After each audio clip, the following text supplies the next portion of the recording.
Good evening, ladies and gentlemen. Today is February 1st, 2022. It's my brother's birthday, and I think it's Groundhog Day, too. My older brother's birthday. So we wish you happy birthday. Tonight we have a public hearing and a general meeting. We are here in Town Hall in room 206 with Jeremy Ginsburg and Fred Donite. This meeting is also being held virtually via GoToMeeting as per the governance order. And at the end of the meeting, I want to discuss that a little bit, so don't let me forget, okay? Public hearing, let's get right into it. The first item of the public hearing is proposed amendments to the Darien zoning map, COZM number 3-2021, business site plan application number 244A as an apple, special permit application number 262A as an apple, Guidepost A LLC at 76 Tokenique Road. The proposal is to rezone 76 Tokenique Road, the property, Tokenique Road property, from design commercial DC to design office DO. The proposal is to establish a Montessori-based school to be licensed as a child care center in a space formerly occupied by Trio Rent. Reconfigure the parking and internal traffic circulations, create a new fenced-in playground areas, and to perform related site development activities. The 0.44 plus or minus acre subject property is located on the south side of Tokenique Road, approximately 675 feet east of its intersection with Old Kings Highway South, and is shown on Assessor's Map number 38 as Lot 2 in the design commercial DC zone. Just as a reference, we saw this as a pre-application meeting about 2 months ago. I'm going to say somewhere around Thanksgiving. We instructed the applicant representative to keep going forward with it, and today we have the application. So, Jeremy or Fred, you want to bring us up to speed of what you are? Sure. Jeremy Ginsburg, Planning and Zoning Director. As Mr. O'Vanny noted, this is really a two-part application. The first part of the application is to rezone the subject property from design commercial to designed office. That was part of the feedback the commission gave to the applicant at the informal hearing, in the informal meeting a few months ago. The second part of the application is a business site plan and special permit application. Hold on. A Montessori school on the subject property. Pretty much the only changes to the exterior would be the installation of a new playground area in the back of the building, which would be directly adjacent to the back of the building and would be fenced off. Very little other site plan changes are proposed. Sheet 3 of the submitted plan. Basically, other than that, it's just basically a light and some other minor changes. But basically, the exterior changes in the parking lot will, most of the parking will remain as is. The applicant's gone to the architectural review board. We've given them feedback. Everything's on the ARB in a few weeks. We had some good suggestions on signage, which really won't affect the application being heard tonight. So again, it's a two-part application. Attorney Robert Maslin's here on behalf of the applicant to explain what it's all about and how it meets the requirements for both change of the zoning map and site plan special permit. And before I turn over to Bob, just so everybody remembers, this was a not way back when. This was a newly constructed professional office building that I think was occupied in the 4 years out of the 5 years it's been there for probably about a year. It's been vacant for most of its entire life. Mr. Maslin, take it away, sir. Welcome. I got to figure out how to get the right screen up here. Okay, we have patience. Yeah. Yeah, I thought I got the right thing. Where are we here? Whoop. You had it. There you go. For some reason, You're kind of close. yeah, I'm kind of close, but it's not the right thing. Usually I hit this right on the button here, but something's going on.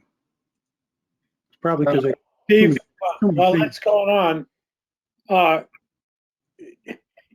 Jeremy, do you have a mic Or are you shouting across the room? I'm You're shouting. not very, One of the reasons we did that, Jim, is when we turn on more microphone at a time, terrible feedback. So I'll speak up a little more. okay, you're just hard to understand, that's all. Yeah, I was gonna do a radio check on that to make sure everyone could hear us, because we're in a bigger room tonight because of the 6 feet. That's why we got to try to figure how to work this out. Okay. If anyone can't hear us speaking and we're not going to speak for a while, just wave your hand or something so we can make sure I point the microphone on my computer in the right direction. Mr. Bazin, take it away, sir. Thank you, Attorney Robert Maslin, representing the applicant, Guidepost ALLC, which is planning to acquire the property and place a child care center slash Montessori school for young children in this location. With me tonight are several people. I have them on the screen here. Matthew Knopf and Sarah Krensky from Guidepost, the architect Cheryl Schweiker of Jarmel Kizel Architects, Josh Seawald from Dynamic Engineering is a civil engineer, and Corey Chase, the traffic consultant.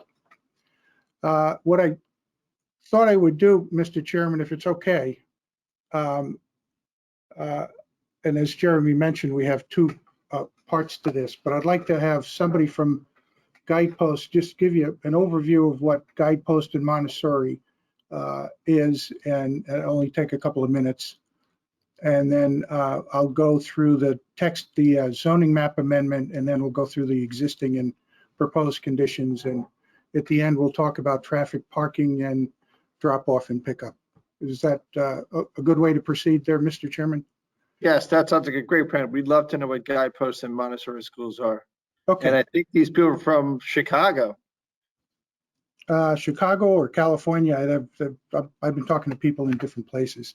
Anyway, the application, as Jeremy said, we're down to two parts to this. One is a zoning change, and I think it's pretty appropriate and quite apparent from the history of this site and the current situation there.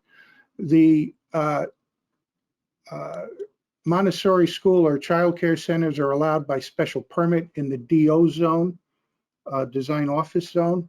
And we have a few modifications to the site. So I guess we'd call that an amendment to the site plan. So that's the nature of our application. So with that, I thought I saw Sarah from.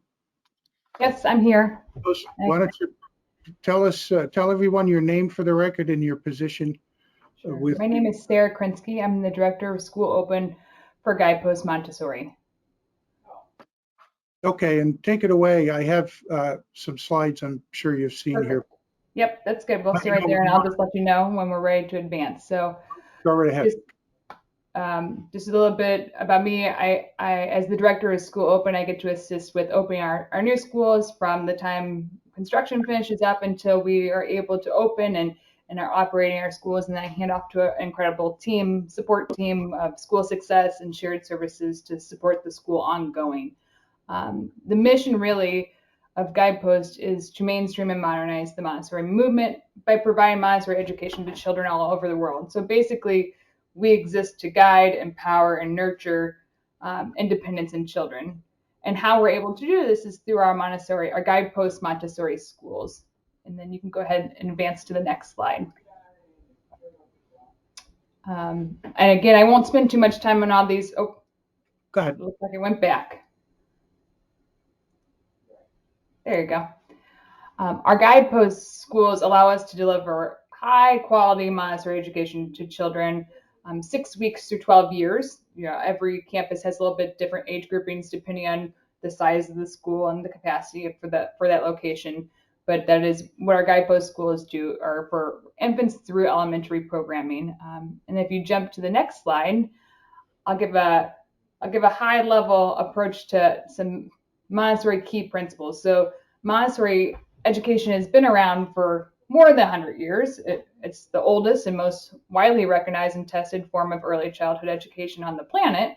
But unless you've been in a high quality Montessori classroom, unless you've personally been in one or your child has been in one, you may not know much about Montessori schools. So again, I won't spend too much time, but some key principles of a Montessori environment or school would be the prepared environment. You'll hear people talk a lot about the prepared environment. And what that really means is that everything at the school and in the classroom is set up for the children to reach their full potential.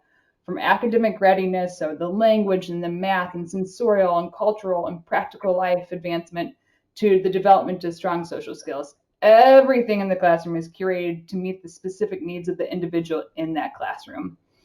There's also a lot of personalized instruction provided in a Montessori classroom and rigorously sequenced curriculum. So every lesson builds upon the previous lesson. So students are continually growing and applying the knowledge gained throughout their continuum of their education in the Montessori classroom.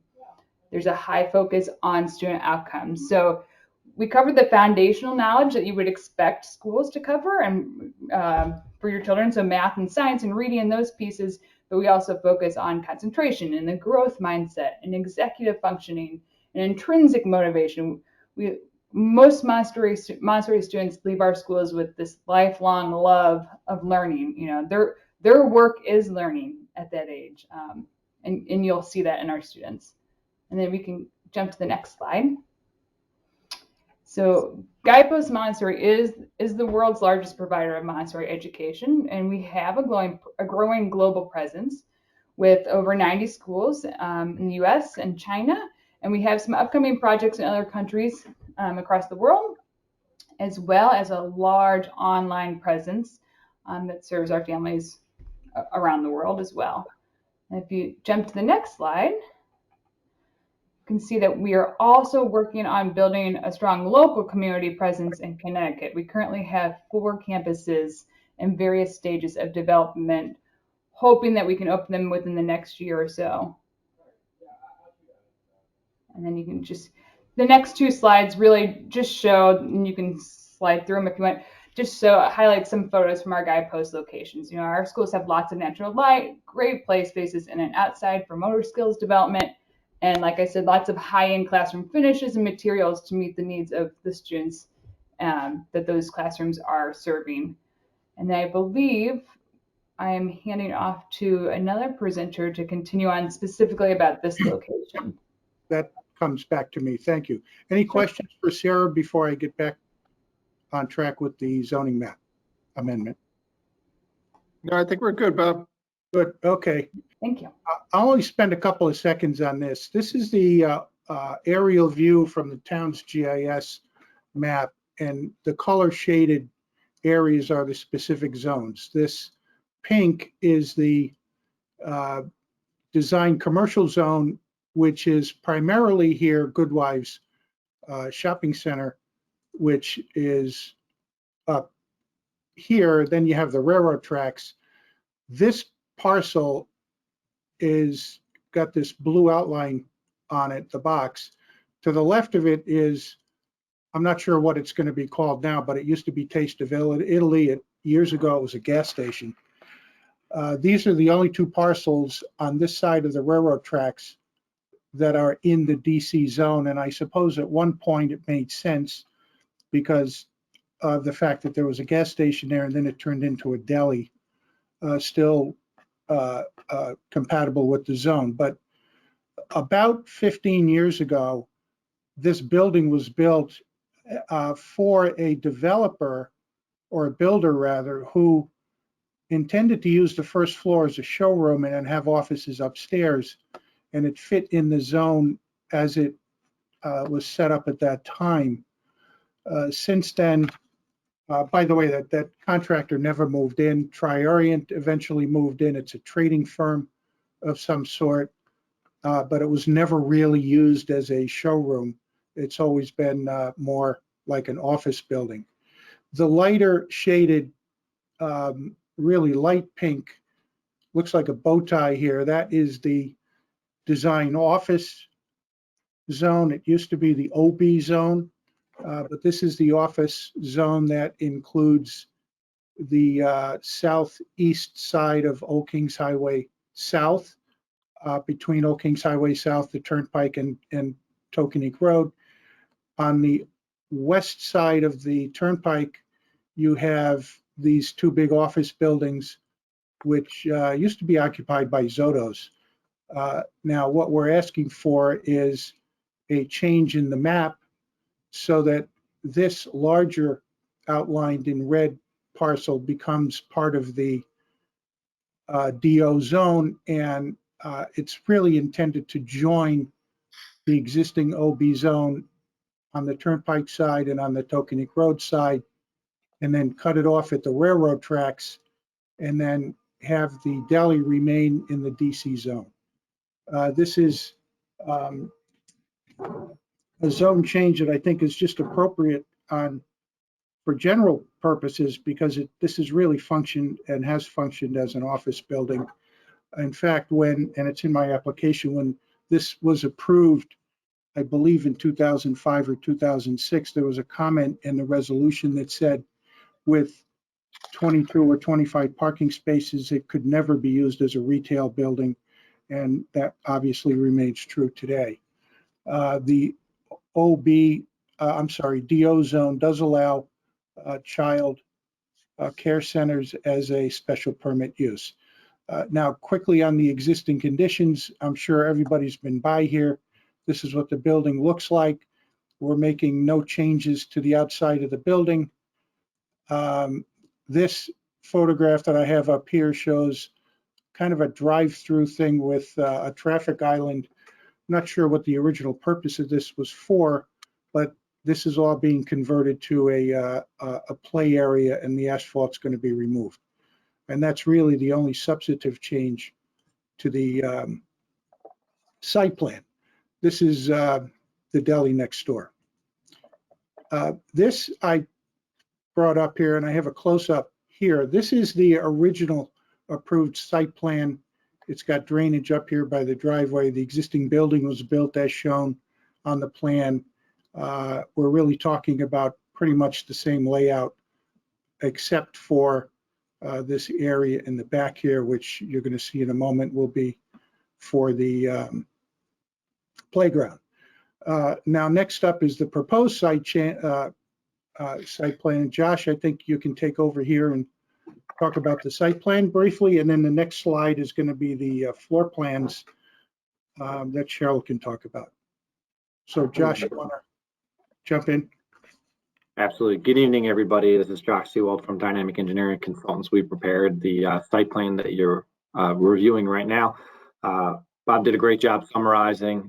From a site plan standpoint, there's very little modifications that we are seeking. The building stays in the same exact location as it is today. The driveway on Tokenique remains exactly the same. Essentially, the gray shaded area that you see is the only modification we are making to the site. We are converting an existing asphalt strip, placing down our playground area associated with hopeful future of the Montessori school, and then restriping the rest of the parking spaces out there, because due to the inactivity of the property, it just looks like some pavement out there.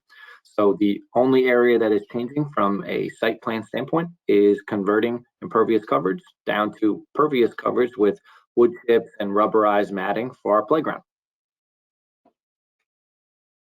Any questions on the site plan before Cheryl comes in with the floor plans? Yeah, the only thing I was just trying to get a sense of where that island was, Bob. I didn't get a chance to go back there this weekend. Remember that one picture you said that the island's disappearing, but you didn't know what it was? It was drive-through? Yeah, where the mailbox was, or is. Yeah. Okay, maybe this, let's see if this helps. Yeah, maybe make it a little bit bigger. Yeah, there's only so much I can enlarge here. I got it. I see your 25 parking spaces. Those parking space 25, 24, 23, 22, and 21 are going away? That's correct. These along here. Yeah, the handicap spot's going away? Well, there's going to be another one in front, but yes. Right, but that's, yeah, you got to relocate is what you're saying. Right? Correct. And this is roughly that little island there that was landscaped where the mailbox is. So that's, Where's that, Bob? sorry? Can What you, the- You do that again, Bob? yeah, put your pointer on it or whatever. Now, problem is it won't let me enlarge it and point at the same time, Okay. but here we go. It's this area here is where that island is that I showed you the picture with the mailbox where it's Yeah. going right in here. These are the spaces that are being removed. And the handicap space is going to be relocated to the front, the entrance side of the building. Does that Okay. clarify it for you? Yeah, thanks. Okay, I'm good too. okay. And so how many parking spaces are we gonna be left with at the end? 19. Okay. Cheryl? Oh, thank you, Bob. Good evening, everyone. So as Bob mentioned before, we are not anticipating to make any changes to the exterior of the building. All doors and windows will remain as they are today. Our renovations are limited to reconfiguring the interior to accommodate new classroom space for the Montessori school. So on the main floor, we'll enter at the same main entrance, and we'll have 2 classrooms for the infants and toddlers on the ground floor with bathrooms for them to use. On the second floor, we'll have 2 more additional classrooms for the older children, again with some individual bathrooms for their use. The existing elevator and stairs will remain as is, and I've been working with your fire marshal, Bob Bush, about making sure we meet all the criteria for safe exiting and egress from those floors, including the basement. So if you slide over to the basement currently is storage. We'll be reconfiguring a couple spaces for staff support areas, including a warming pantry facility and staff lounge prep area, with the remainder being storage and existing mechanical spaces. Questions? No, I think we're good. There's a laundry room down there too? Correct, yes, we'll have a washer dryer facility. Okay. So there's two kitchens, one to serve lunch for the kids and one's just a staff prep area with another refrigerator? Right, it's not a full commercial kitchen, it's just a food prep area. If Matt or Sarah want to correct me on their food preparation, but they're not cooking foods on site. They're just prepping foods and snacks to give to the kids. Okay. I was at a Kiddie Academy, one of your competitors, on Friday. And they made pancakes that day for all the kids. Yeah, I'm familiar with Kiddie Academy. They do have more of a commercial kitchen facility. We're not going to have that here. So you don't see a stove. There's no cooking going on. It's just microwaves and some fridge and freezer space to store prepare foods. Okay. So you don't give the kids 2.5 meals or 1 meals. There's probably snacks and a main meal. We will make sure that we're compliant with any health department regulations, and we can provide menus and other things like that to make sure we're providing what's needed. That's fine. The only question would ever come out would be the venting, but if you're not doing any cooking and making pancakes. Yeah, there's no stove, right? So we don't need any hoods or anything like that. Okay, that's fine. Anybody else have any questions? Commissioner, any questions on this aspect so far? Okay, keep going. All You're right, doing thank great. you. Oh, good.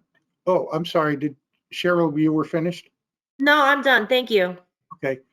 All right. Now we have Corey Chase, who's our traffic consultant, and I have a few slides here that he's going to go through, but he'll start with things, the usual trip generations and level of service, and then drill down into the parking, and then with the help of one of the people from Guidepost, they'll talk about the drop-off and pickup process. So Corey? You there? Good evening, everyone. Corey Chase with Dynamic Traffic, licensed professional engineer. We prepared the traffic impact study for the proposed guidepost school. We also worked with Josh's office to evaluate the site access, the on-site circulation, and the proposed parking supply. As Bob had mentioned, we're not proposing any modifications to the existing access point along Tokanek Road. The only modifications we are proposing are on-site. We will be providing a total of 19 parking spaces on site. I don't know if it's been spoken about yet, but it's our understanding that there'll be 78 students on site as well as 9 staff members. That together equates to a parking requirement of 17 spaces. So with the 19 proposed, we are compliant from a parking perspective. We did prepare a traffic impact study, as I mentioned, utilizing data published by the Institute of Transportation Engineers based on the proposed 78 student population.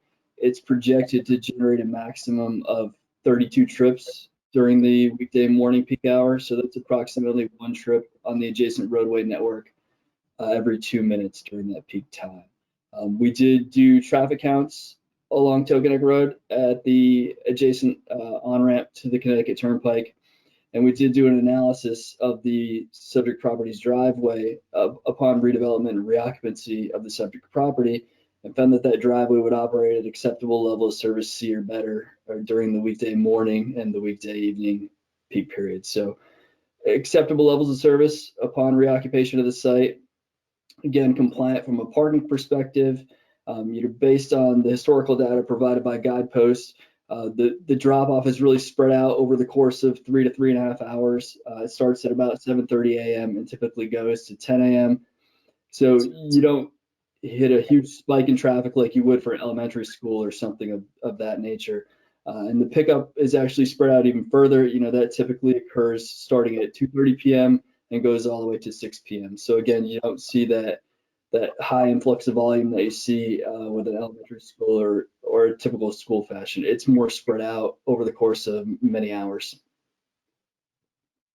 If I could just jump in, there's a slide up here that I put here to show you the left turn lanes that the state put in a few years ago. I spoke with the police chief about this the other day, and he explained that the police department had been asking the state to put those lanes in for quite a while because they felt that it would reduce the occurrence of sideswipe accidents with just the 2 lanes, with people trying to pass queued up traffic waiting for a left turn, and you'd end up with sideswipe collisions.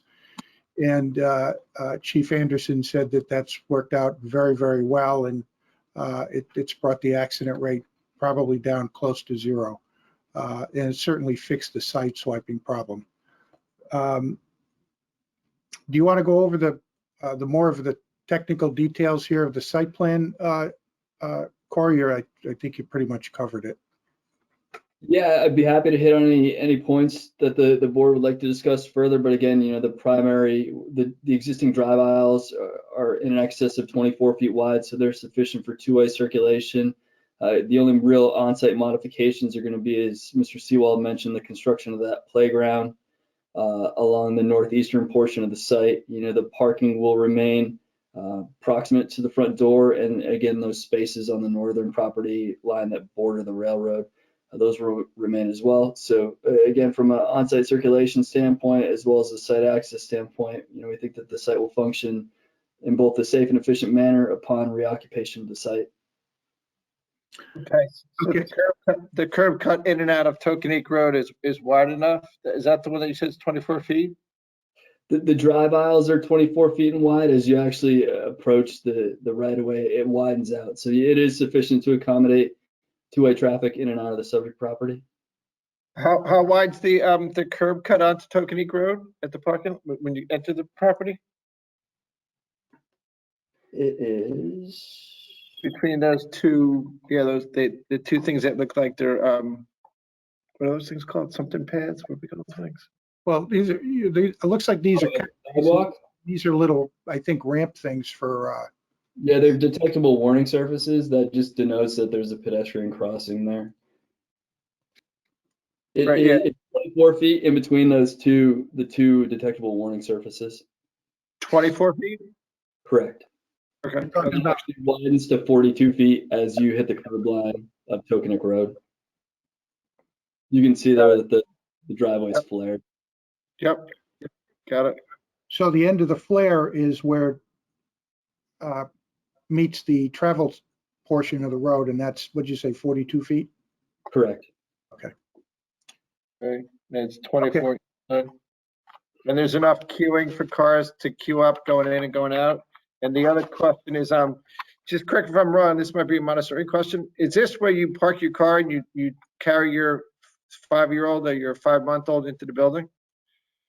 That, Yes, I think, is Matt or Sarah can jump in. We have a couple of slides that are very specific about the operation. yes, but just a quick answer to that, the parents they pull in, all parents driving to the site will park in the parking lot, walk their child inside for drop off and pick up. Okay. Yeah, that's the way it was with Kitty Academy on Friday. Jim Rand has a question.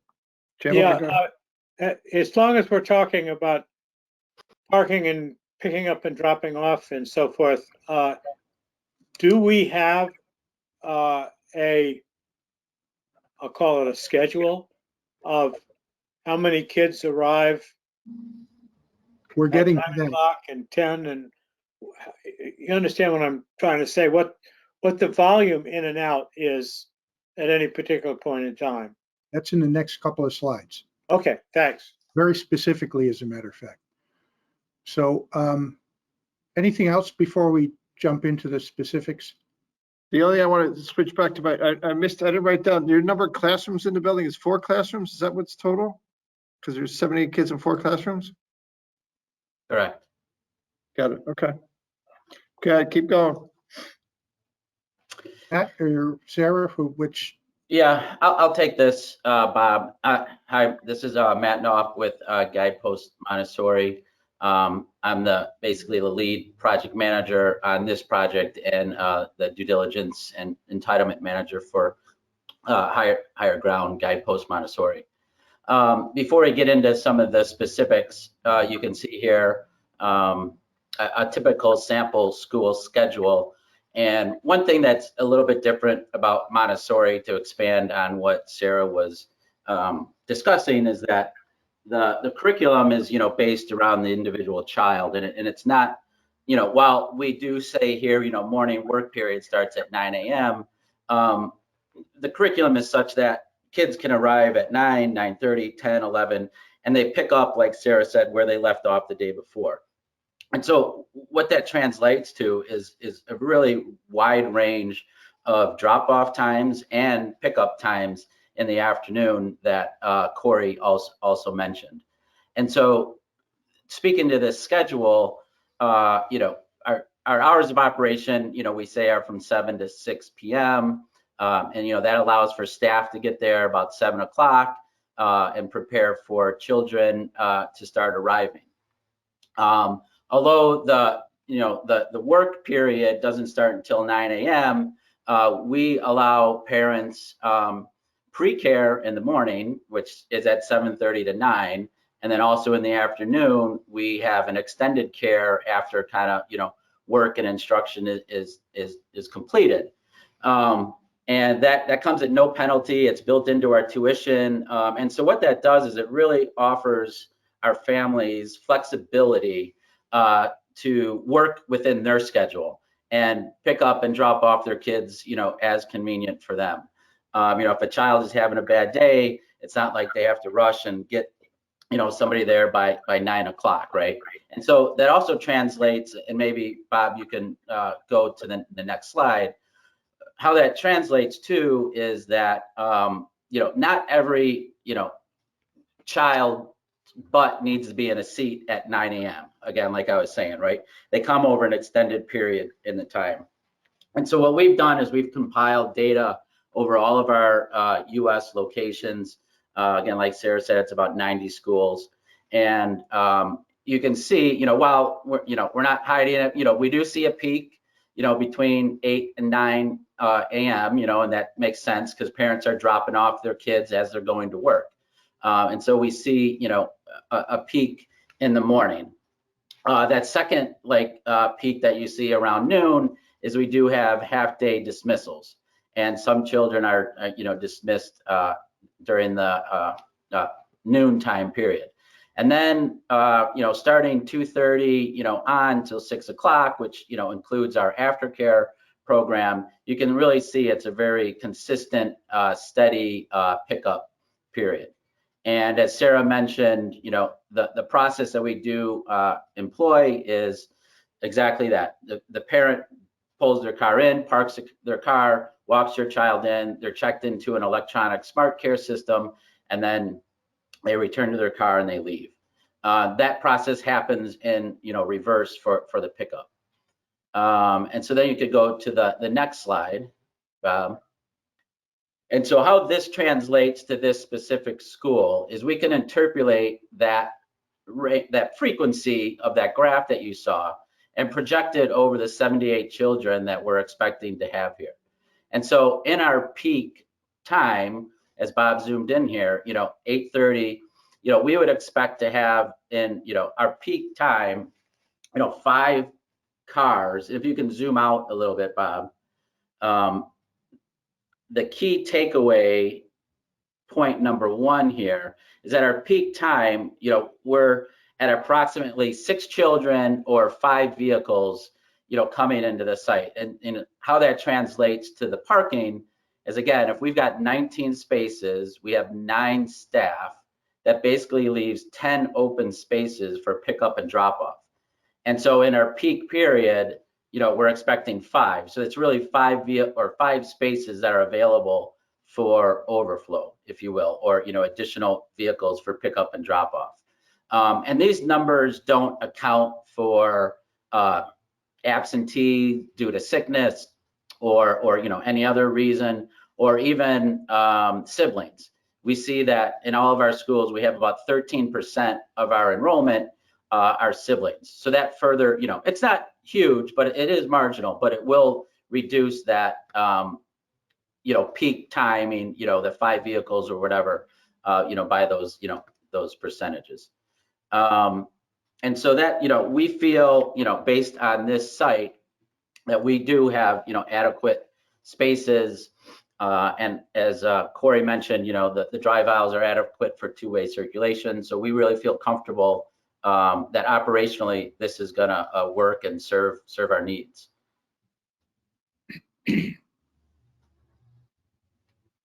Questions, Mr. Chairman?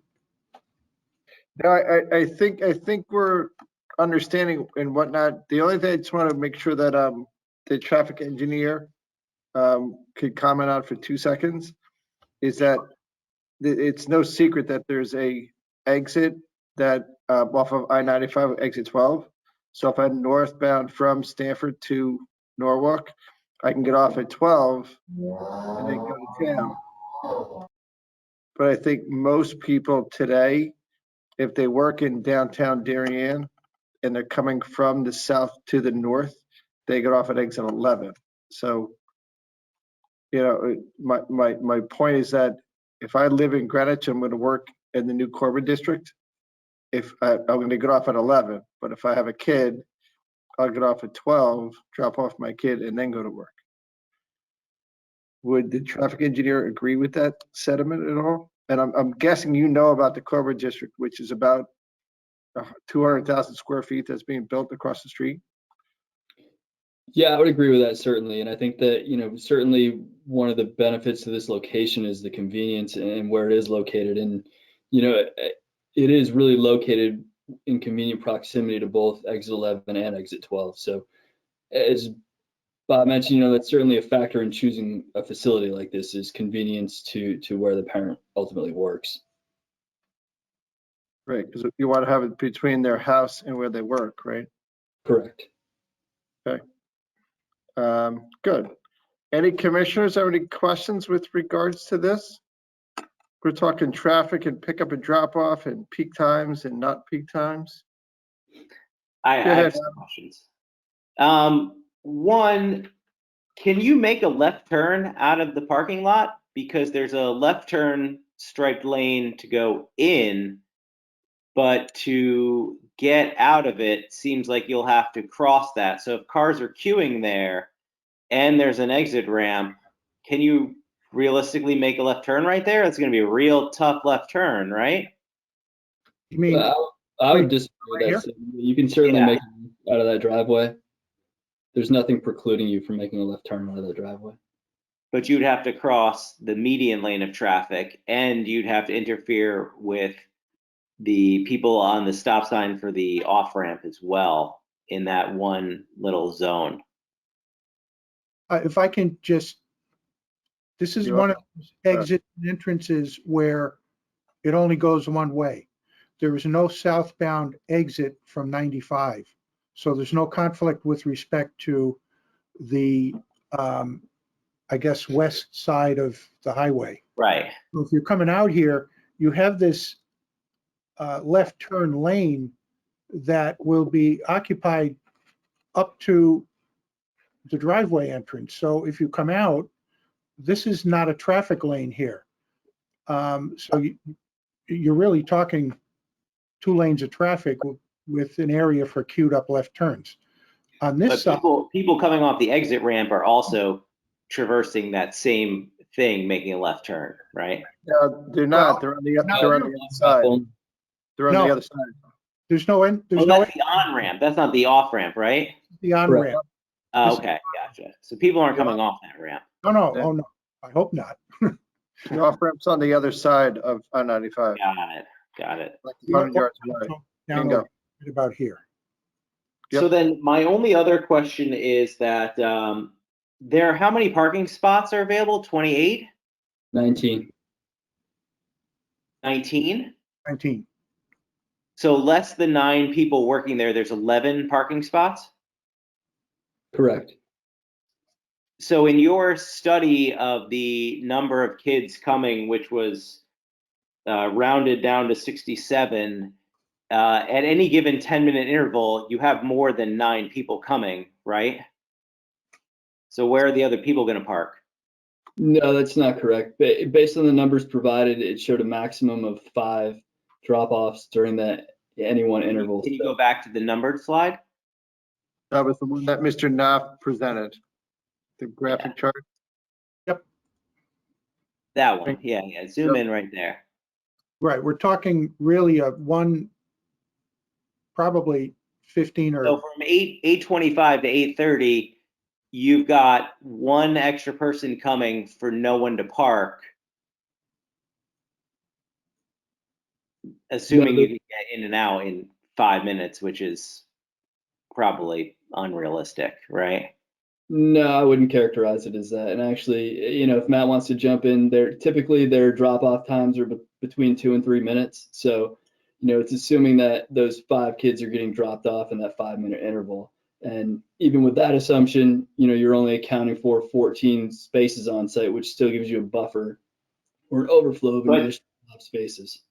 Just so you know, are all 9 staff members there full time, or is it like 7 in the morning and then 2 leave and 2 show up?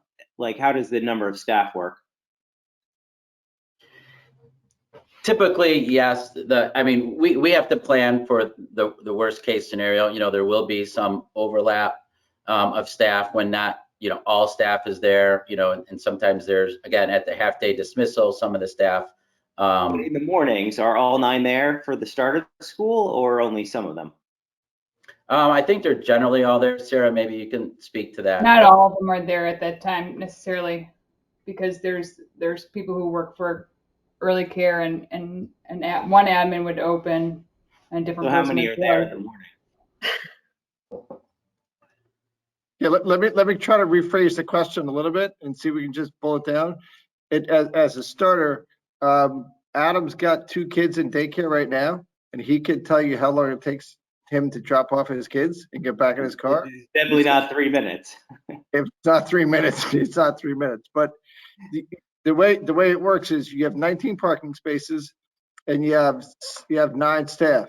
So assuming that everyone drives, it means you got 10 open parking spaces within the time interval from 8:25 to 8:35. you have 10 kids coming in and out in that 10-minute span. So you have 10 cars going for those 10 kids coming in and out. So there's no buffer.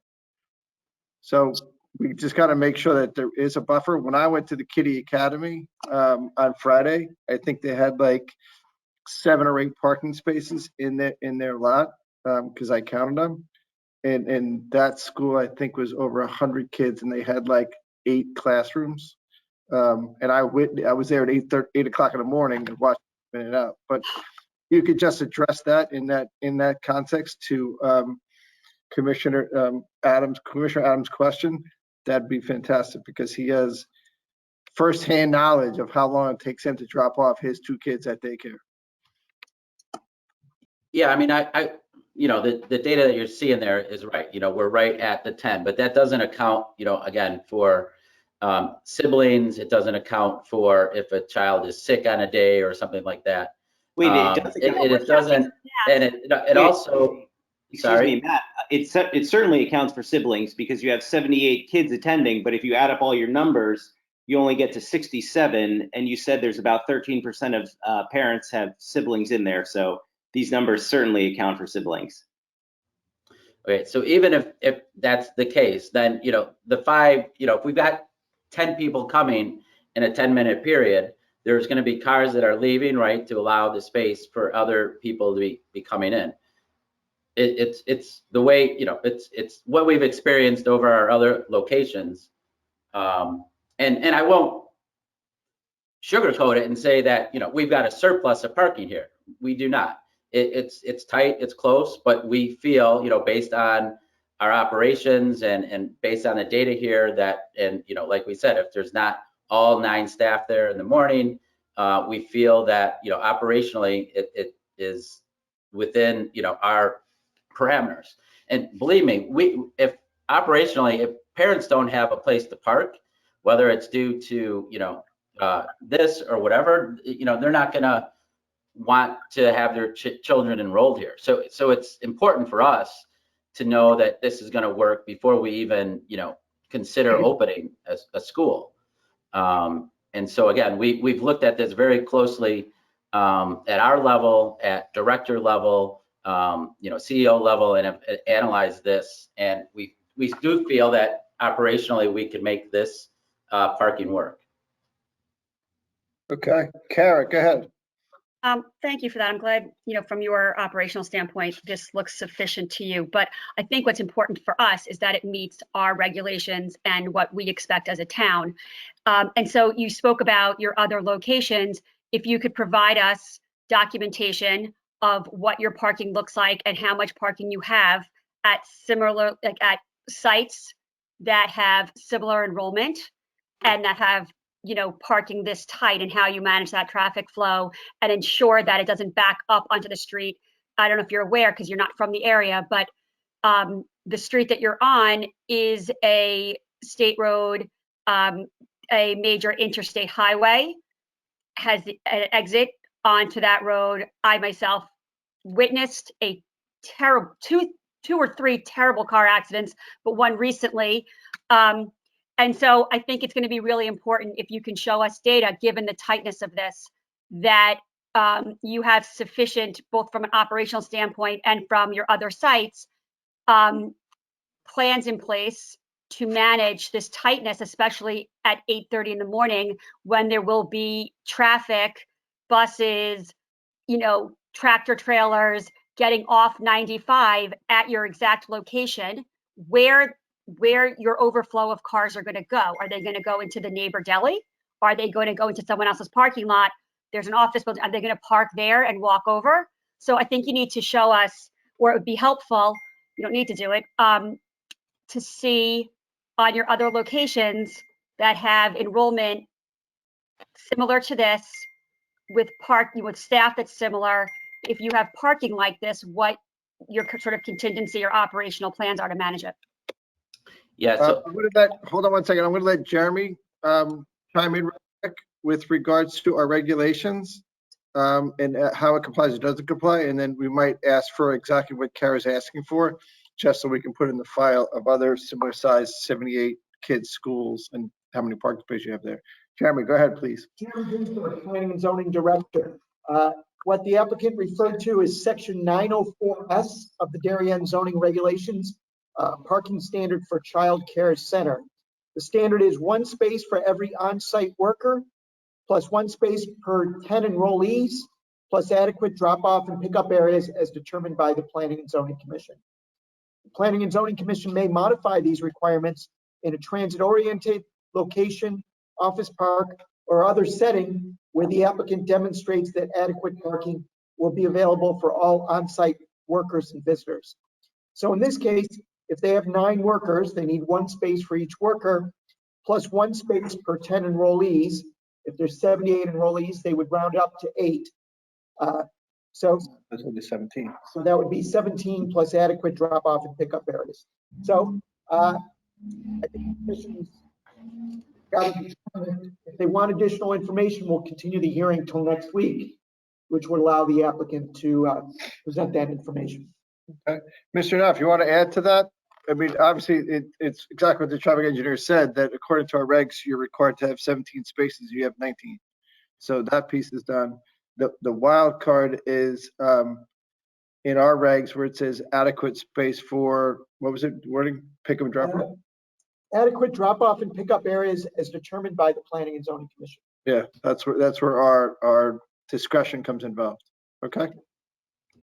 I appreciate that. And my first point was going to be what is exactly what Jeremy spoke to, required versus proposed spaces. So the other thing we do have, I think, Kara, you were mentioning operationally, another thing that we do have and we can implement if the problem arises, again, going to, serving our student population and parent population.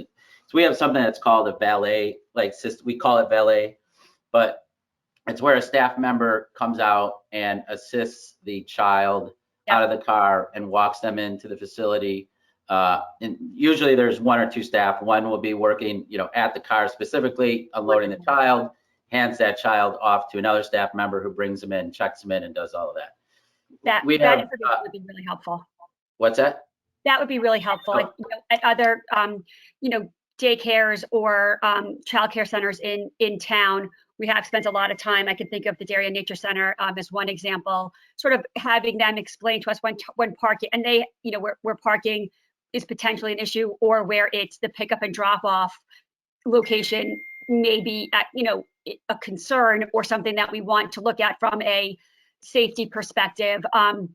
Is something like that, like the plan of how, is it a circle, is it, or something like you're speaking about, the valet sort of system, where a staff or 2 staffers, like you talked about, go out to the car. So I think that kind of information will be really, really helpful. Thank you. Yeah, well, I mean, we can speak to, again, the valet system. So we've got a video, we usually implement it in a very urban location where we may have no parking at all.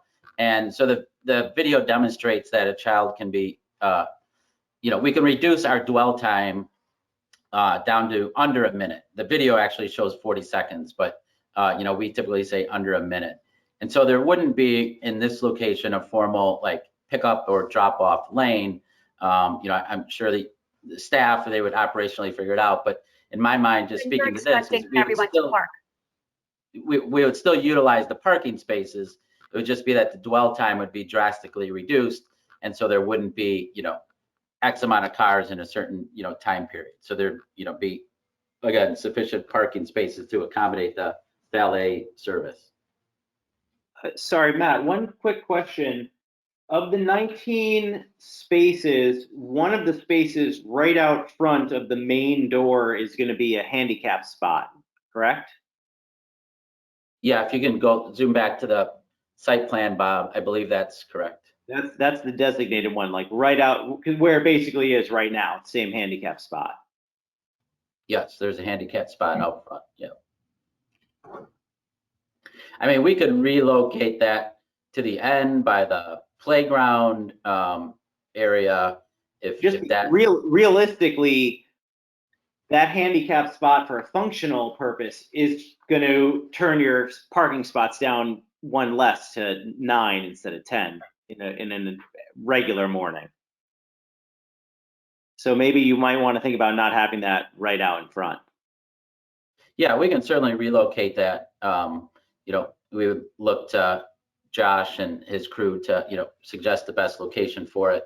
And Corey, Hey guys, real I'm quick. sure it has to be proximal to the front door, but we could even relocate that to the parking along, the back parking lot if that meets Well, accessibility. hold on 1 second. Jeremy's going to chime in. Now, Matt, as I think the engineer was about to say, the location of the handicap spaces are determined by the building department and the building code, and they have to be, as you noted, proximate to the entry door. And the entry door is right where that handicap space is. Correct. So unfortunately, you're not going to be able to move it. That's correct. Thank you, Jeremy. In my, I don't know, not naive, I don't think it's true. In my opinion, I bet you a handicap space is empty 90% of the time, unless you have a handicap staff person or a child that comes in and out that's handicapped. It's you need it for their, 45 seconds or whatever, 3 minutes it is. So actually, in honesty, it's probably a great spot for it because it's a double spot and it's not going to be used. If you Okay. count it entirely, you still are one space more than the minimum requirement. Agreed. If the valet is implemented, the valet system is implemented, people can either park in spaces or stop in the aisle, either way, whichever is safer. But as Matt said, it dramatically reduces the dwell time, so you're not going to get 10 cars trying to fit into 9 spaces. Agreed. I'm just trying to make sure we have enough ammunition or testimony relative to the adequate area for circulation as determined by the Planning and Zoning Commission. Matt, let me ask you a question. Do you have can you give us, a few similar size 78 student or schools that are from, 72 to 82 schools, and just tell us how many parking spaces they have?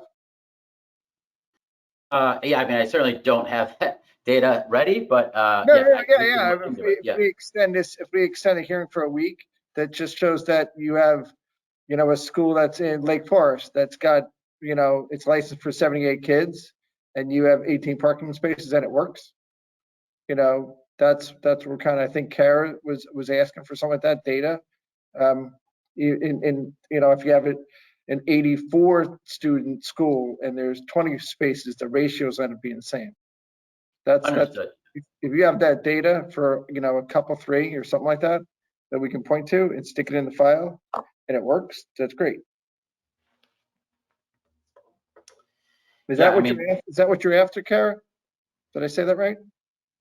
Well, sort of, I just want to understand, because the parking is so tight, how they are going to manage drop off and pick up, because I also had kids a long time ago, but in nursery school in like a daycare like setting, and pick up and drop off was an issue.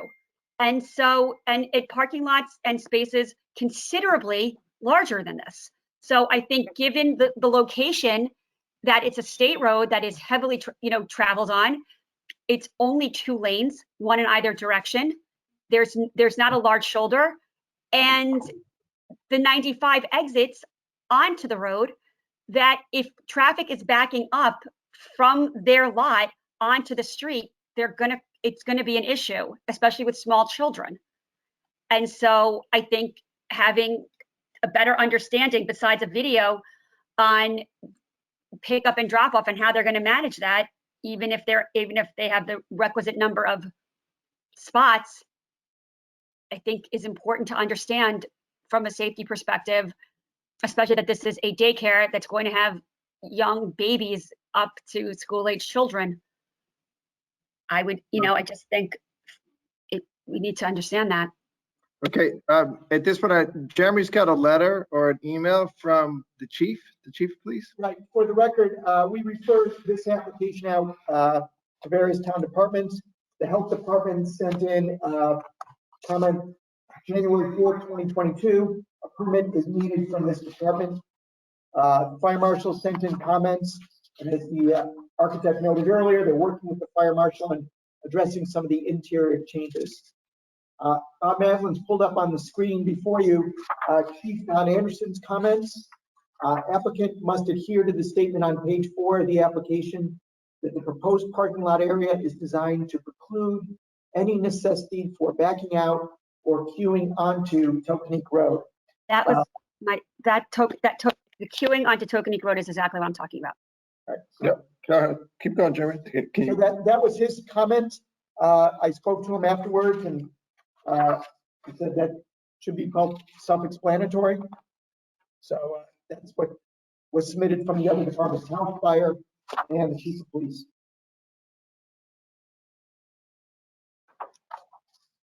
Okay, so if you guys, if Bob, if your client attests to that, we're being in good shape.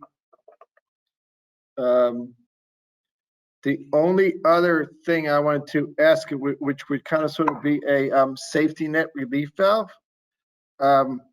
If 2 years down the line or something down the line, your school is widely successful, and you think that either staff gets bigger or whatever you need. Excuse me, there is I'm going to call it, is it a church across the street? Is a church across the street. Would it be an acceptable safety valve for the school to have to rent parking spaces from that church, which is 99% empty during the day on the school day, other than other days? Well, there's what a little What we complicated. do is we'd move staff off site like we do in downtown where they all go to Mechanic Street. I can answer your question about the church. Go ahead. The church has a parking lot that is a large lot shared by 3 properties. The church, 9 Old Kings Highway South, and 17 Old Kings Highway South.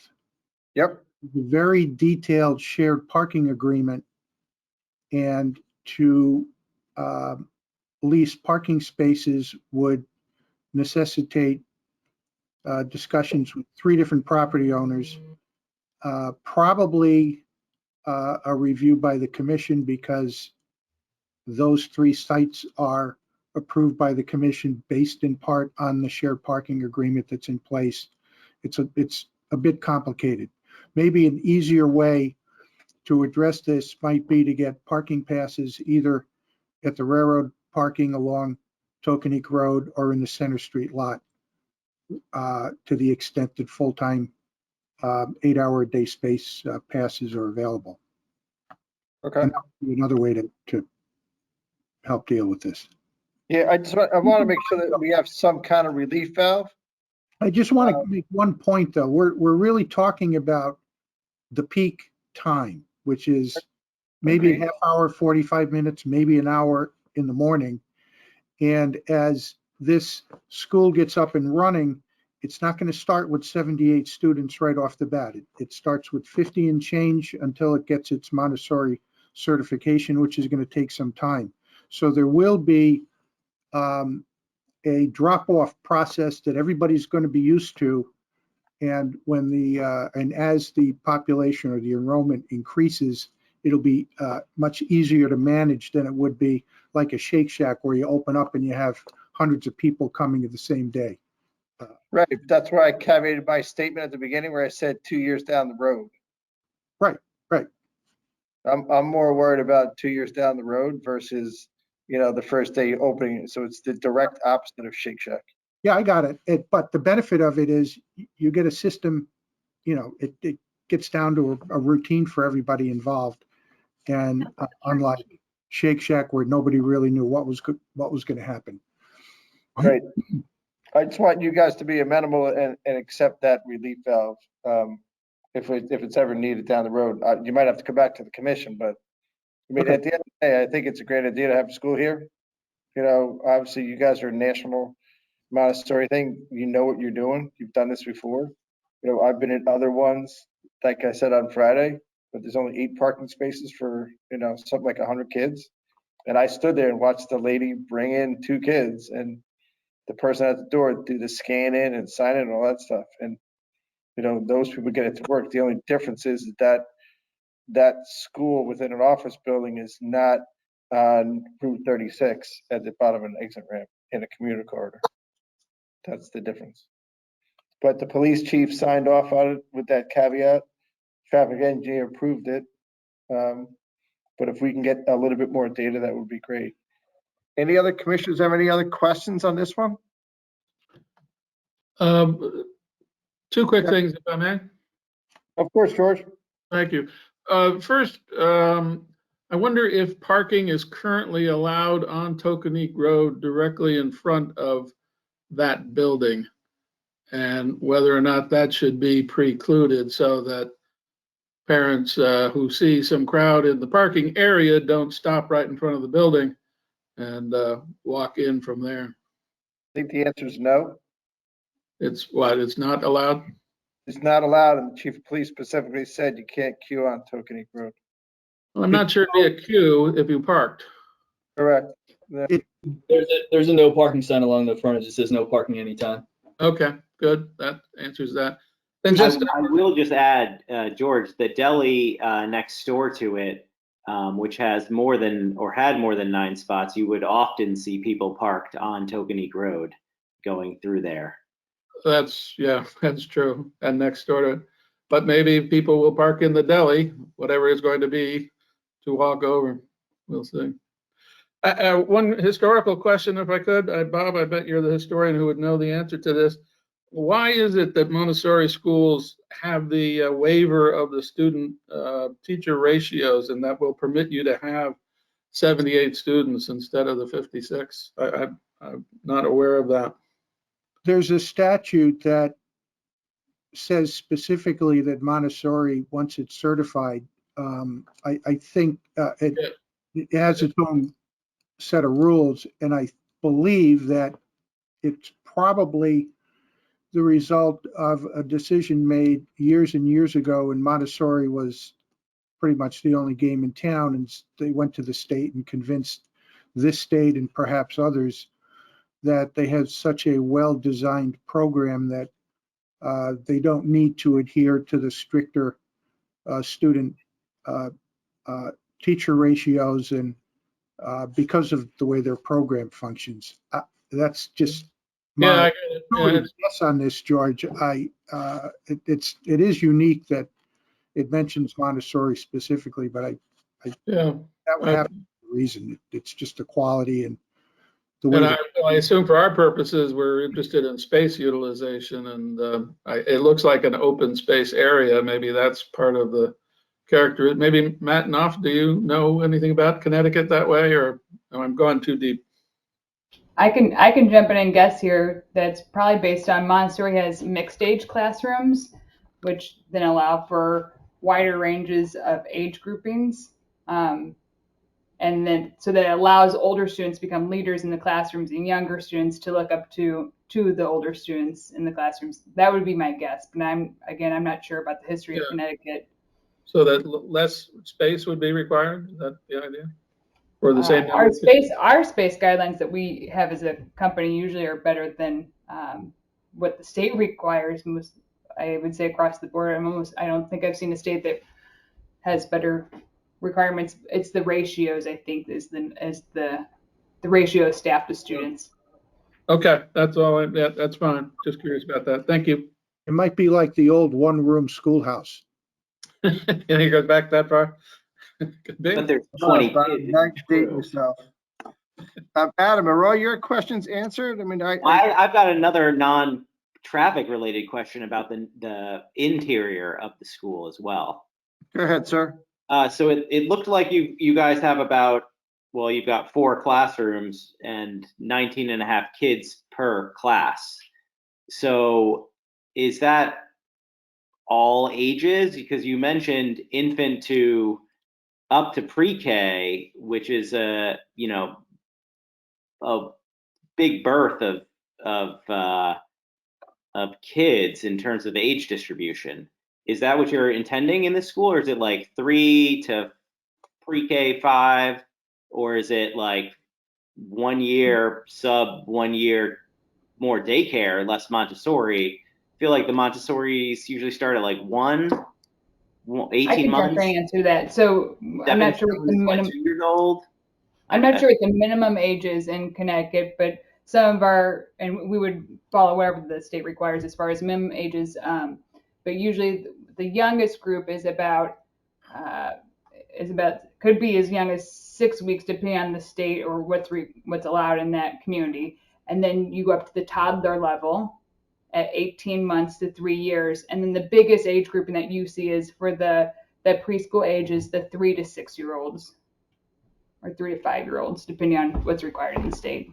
So the 4 classrooms, the students aren't going to be distributed evenly. There might be one classroom where there's 3 or 4 kids, but another classroom where there's 30. Correct. And based on the different program levels, we follow ratios as well, even if they become exempt from the state because of Montessori requirements. But that's correct. So an infant classroom would be an infant classroom. A toddler classroom would be a toddler classroom with those age groupings, and the preschool classroom would be that preschool grouping. We're not putting infants with 5-year-olds. Right. I hope not. But is it possible to get what you guys believe would be the breakdown for this particular school, since there's only 4 rooms? Sarah, this is Cheryl.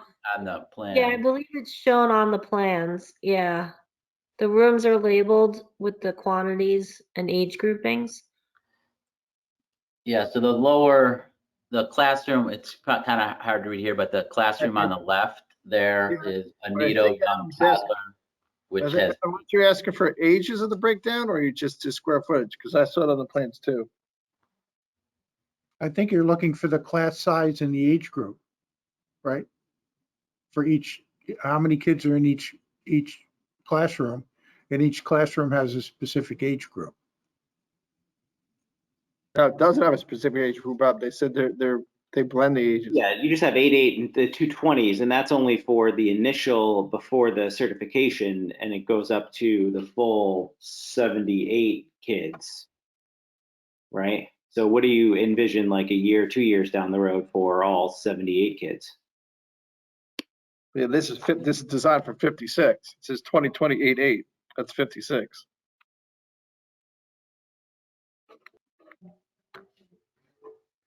Give me a minute, I can tell you in a second. I believe the 2 classrooms on the first floor, which are the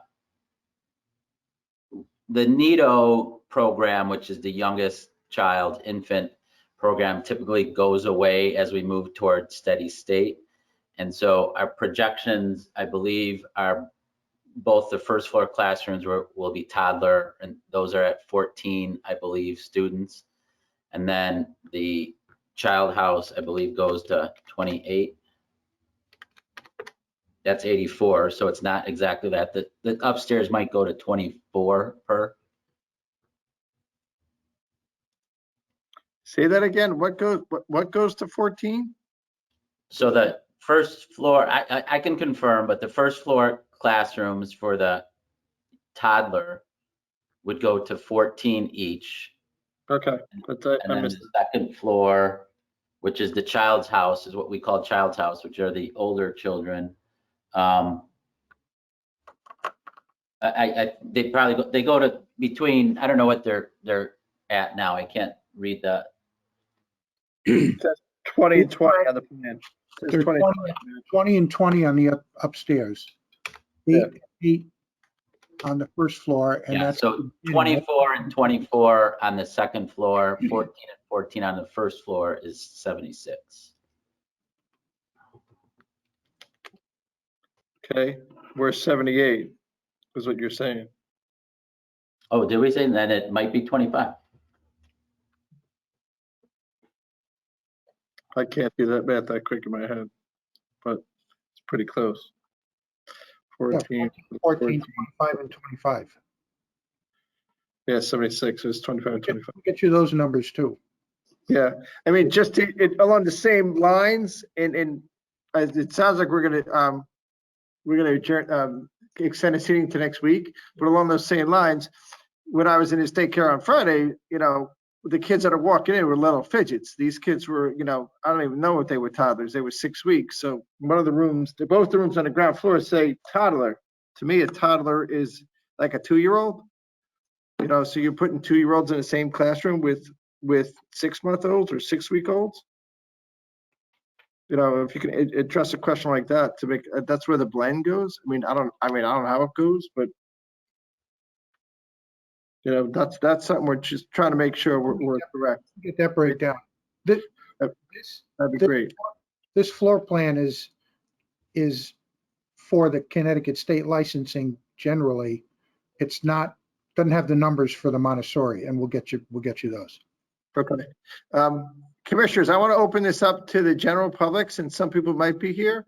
Before I do that, I want to just make sure that all the commissioner questions were answered. I know Jeff Ball said he's in good shape at this point since we don't see him on the screen. But I think we heard from Jim Rand. Do you have anything to add, sir? You get grandkids you drop off all the time. No? You're cool? Kara, we got her. Adam, we got her. And then George, we got you. Okay. Is there anybody in the public domain or the general public would like to speak to this application? Please turn on your camera, raise your hand, wave, jump up and down. Wow, we got nobody. Look at you. Okay. Can I just add one thing? I'm sorry, my camera's not working. Sure. I'm actually listening for the Parklands development. My name is Allie Costanzo. I live on Little Brook Road. Great. Okay. So my 2 kids go to daycare right around the corner from us, and it's a very similar structure. I think there are 87 kids, bunch of families. That's a very big concern for us in the area with all the extra traffic. Imagine what happens if there's an early dismissal. Let's say 2 o'clock because of bad weather. You have all of those families coming to pick it up. And I laughed when 45 seconds to drop off kids. You can't even unbuckle them in 45 seconds. And I know that there are a lot of parents on the commission who feel the same way. If you are a parent with 2 little kids, you know that it is at least 5 minutes just getting them out of the car. So I just, please make sure that that is really, pay attention to that. Please don't take just a fancy PowerPoint presentation, add a little bit of common sense to that. The other concern is if there are proposed apartment buildings going up on Tokenique on the other side of the highway, how is adding 60 families, 65 families, I think the calculation was, on top of elementary school drop off and pickup, on top of the train station, commuting in the morning, on top of the highway, on such an already congested area. And if you add now a daycare with no parking backed up onto the street, along with, I don't know what the proposed apartments are for Tokenique, but if you add another 100+ units there with all those cars, that is really going to be a very congested area. So I'm sorry that I didn't prepare anything formal because I didn't even know that this was being considered. I'm kind of winging it, but please just, this has a lot of red flags. Thank you. You're welcome. You're welcome. Thank you for your comments. It's Ally, right? Allison Costanzo. Allison Costanza. Just for the record, there are no proposed apartment buildings on Tokenique Road. There's 2 existing office buildings on Tokenique Road, but I get your point. In the Parklands conversation, it was said that I think you had mentioned it, that they had submitted applications to turn those into office buildings for both of the lots. I'm not sure how far discussions have been, but just let's look at the big picture and imagine all of that happening at the same time. Let's prioritize. Yeah, there's no applications for those office buildings to convert them to office to anything. Yeah, one is an office with Zotos is still in there. And the other 120 Tokenique and 126 Tokenique. What's that? Did you want to? Anybody else in the public want to speak to this application? No? Hi, Mr. Mulvaney. My name is Natalie Tallis. I'm on Little Brook Road North. I just have a few questions. May I? Of course you can. Welcome. Hi, and sorry, I just happened to be listening to the hearing, and I'm a little concerned, and I may have been confused. And I agree with what Allie said. I mean, school drop off for schools is always an extraordinary process, as any parent knows, and never goes according to a plan or a PowerPoint. Wouldn't that be nice?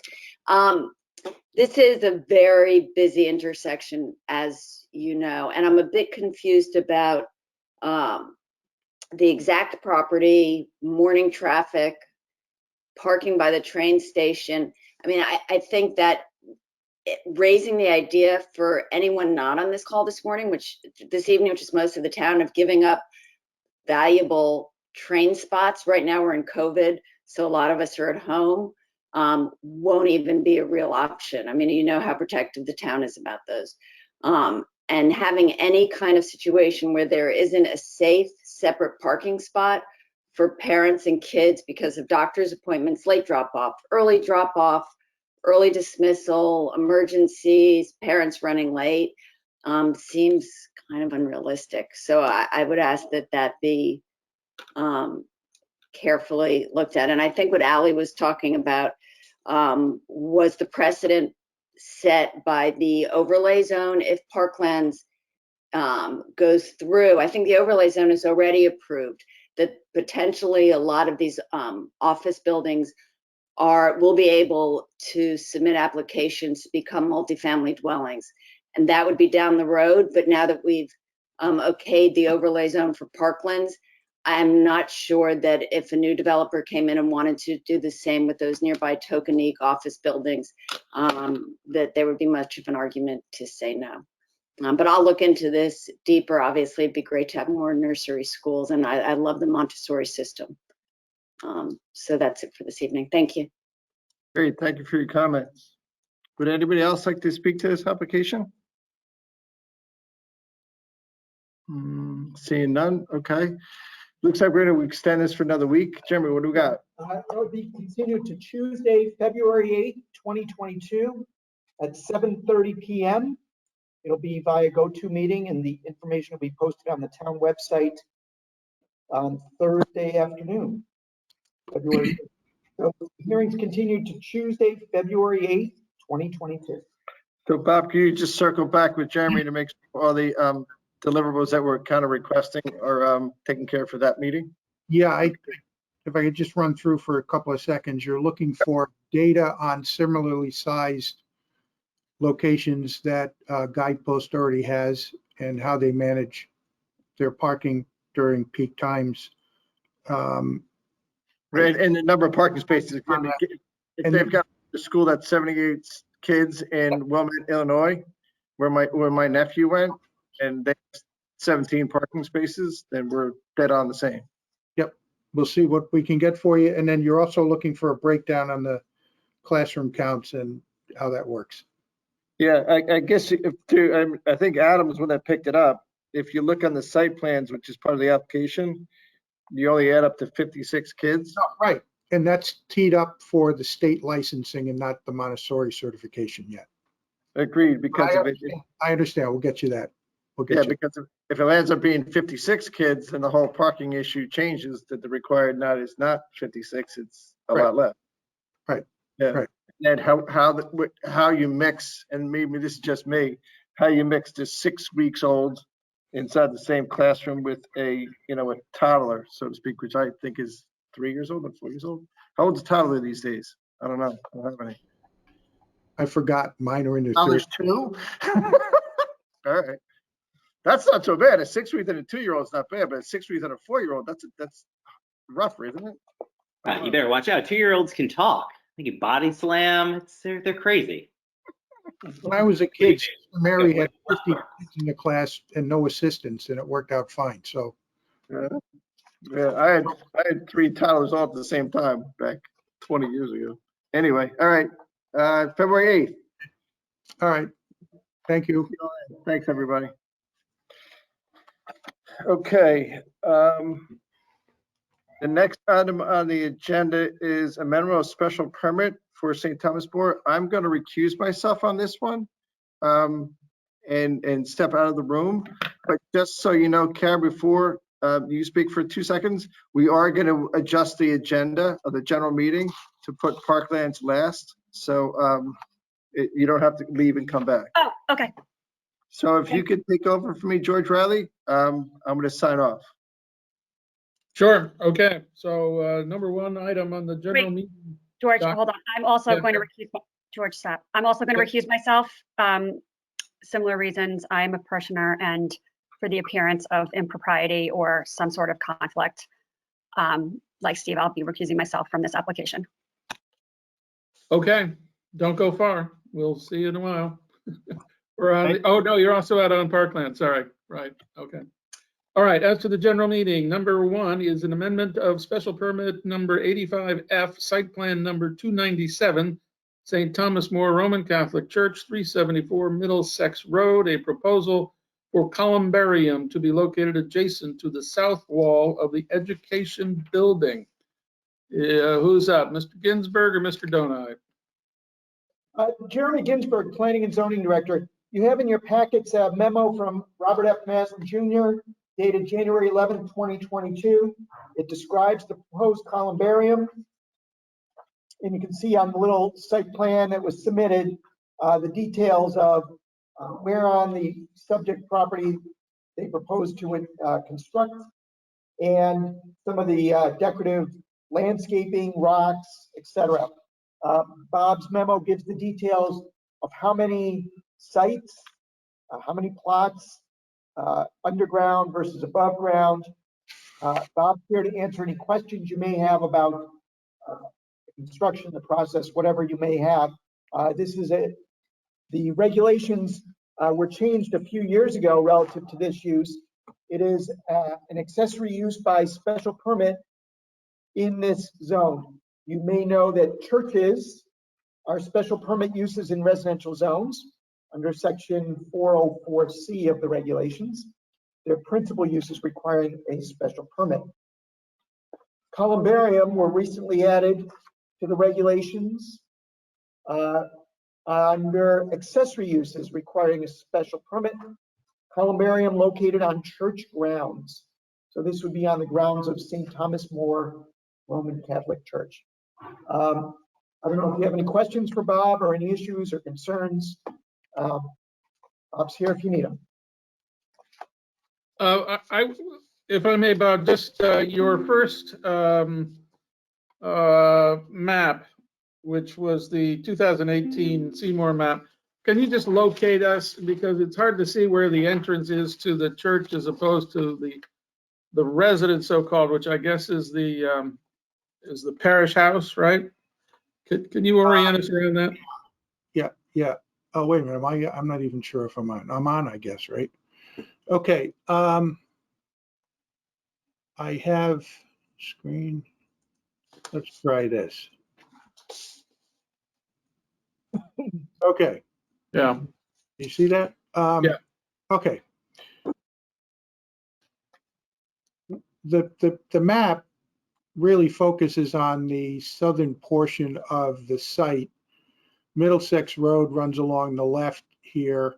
Right. There are a couple of residences here, and the church property boundary is right here where my red dot is running along here. Okay. Midbrook Lane is off Leroy, where the triangle is. This building, which is adjacent to the proposed columbarium, is the old school building. Now I think they call it an education center. The church building itself is in the upper right-hand part of the site, where my little red thing is moving around here. Okay. And Father Paul lives in a building that's about over here. So when you drive by, there's an entrance that takes you up from Middlesex right about under my little call-out box here. Yeah. And you can either go straight ahead to the school, turn left and go to a big parking lot over here, or you can make your way over to the right, and the office building is right here. And I think this is the old convent from years ago. This yeah. Okay. pink area is right now St. Francis Garden. It's a landscaped area with the statue of St. Francis in it, and it's intended for people to go and reflect and pray, and nice quiet space. When you go over to the proposed layout here, keep in mind that the north arrow is to the left, which is 90 degrees from the north arrow on the survey. So these parking spaces that are shown are west of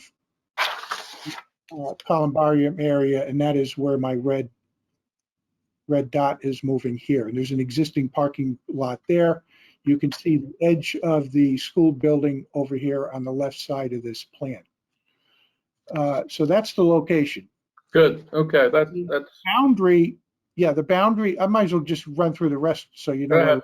The boundary is right along here, the right edge of the paper. And that corresponds to this line right here. There's a 25-foot setback line here, which we are observing because it's a special permit use that's not supposed to be in the setback. So this is the layout. These are stepping stones, landscaping here, and these little rectangular things are the actual plots. The stone walls throughout this are 4 feet high, which is what you could find in any landscaped garden area. And all of these inermient plots are below ground.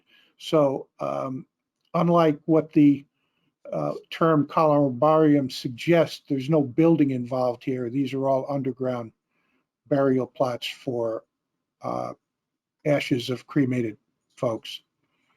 And that's it. Nice and quiet. There's no building here, as I mentioned, no noise. no walls then into which No are, walls. You know, these, where my little dot is here, these are little 4-foot walls that separate the two sides of the burial plots, I guess you'd call them, as you go around. And then when you get down here, there's a hedgerow here that screens it. There's a hedgerow over here that screens it, a tree here. And then you would access it through these two walkways. And then you could also walk across the lawn here from the school building.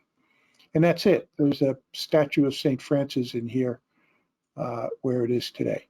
So it's kind of a combination of the St. Francis garden expanded into a columbarium. understood, thank you. I have no other questions. Commissioners? Yeah, Adam. Just a quick question. The plots that are going to be closest to the ledge outline, you're not going to have to like ram or break out that ledge to get the plots down, are you? The ones just adjacent to that ledge. Well, it's designed for so that you don't have to do that. And there's The some. ones I don't mean the ones to the bottom that go up. Yeah, those right there. That's my thing. That one looks quite close to where you have ledge outlined.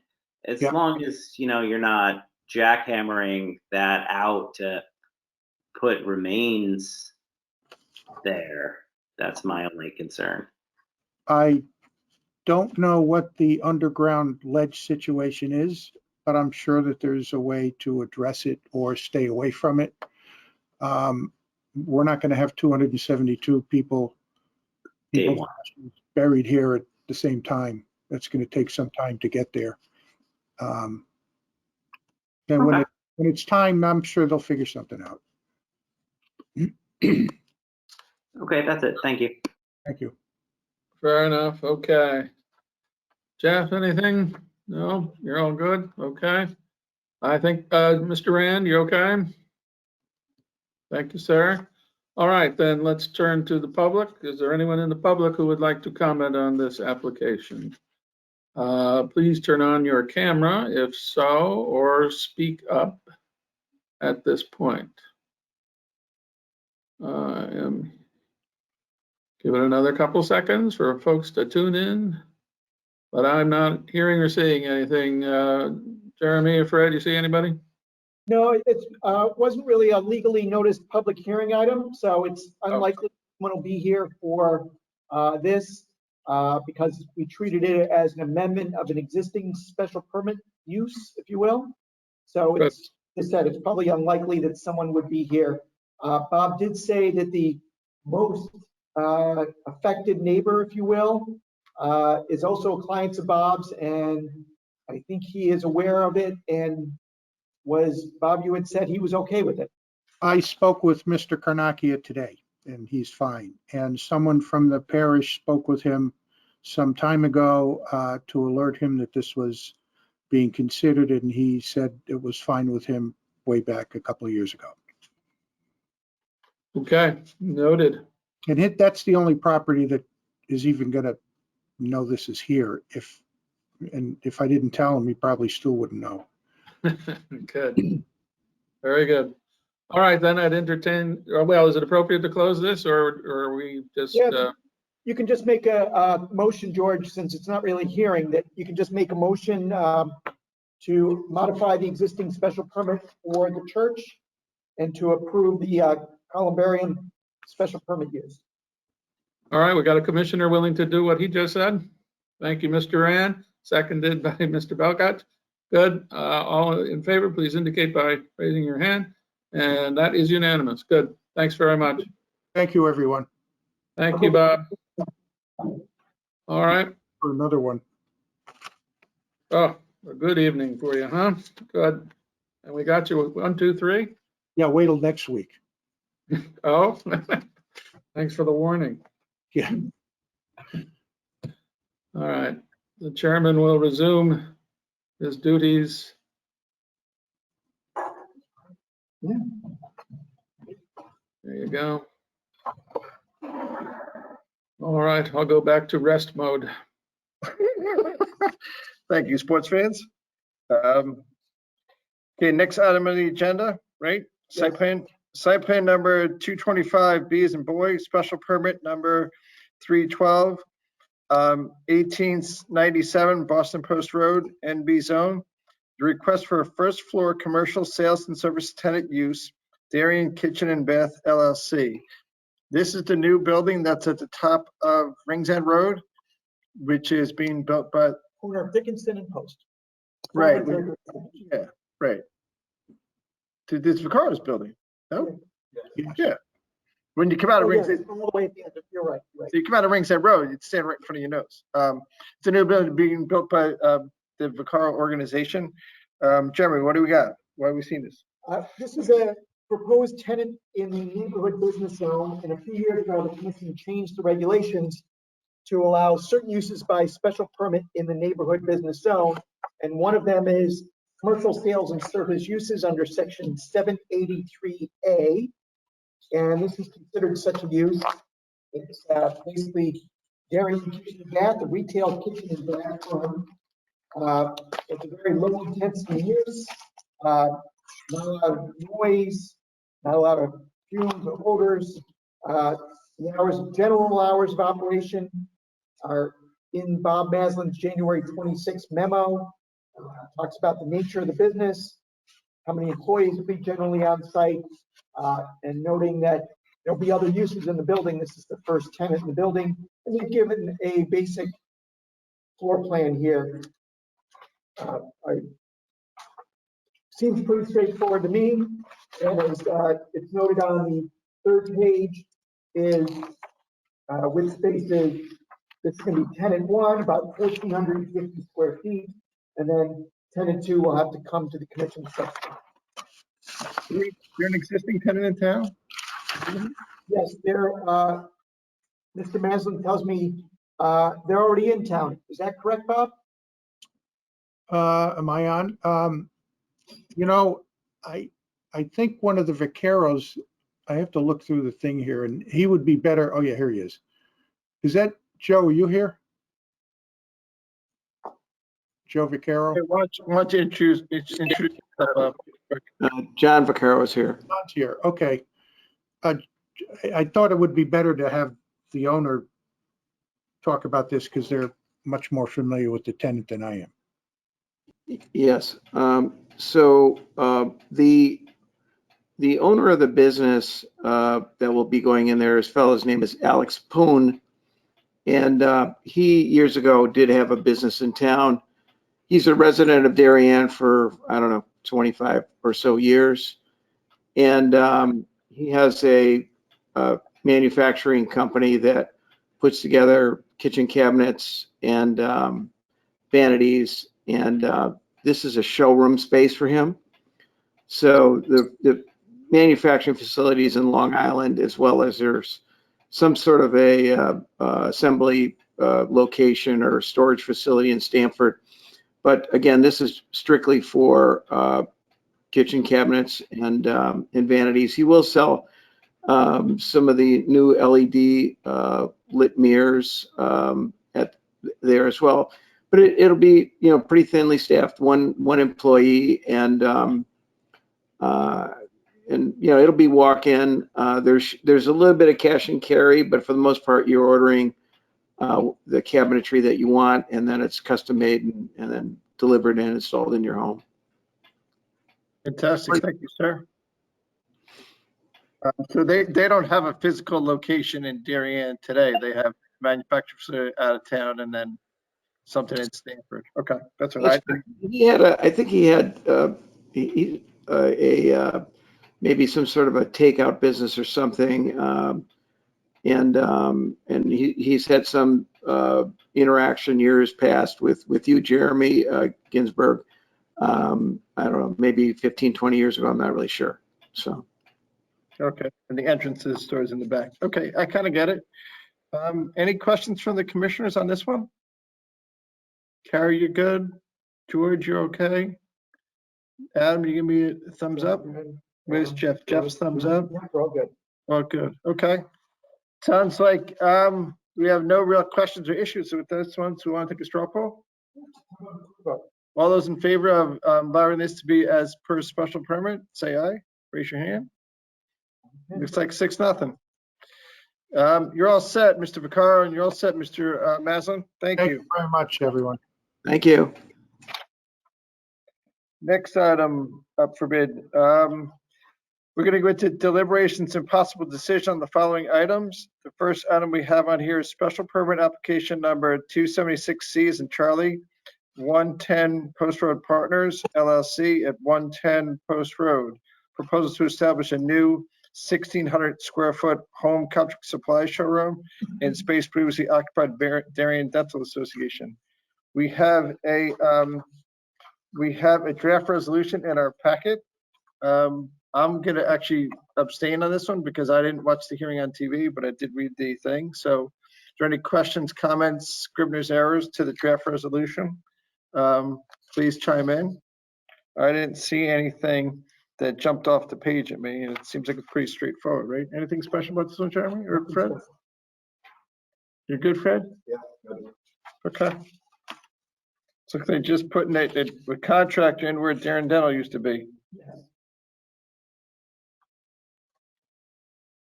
Okay, I'll take around a minute to think about it, and then we'll call for a vote.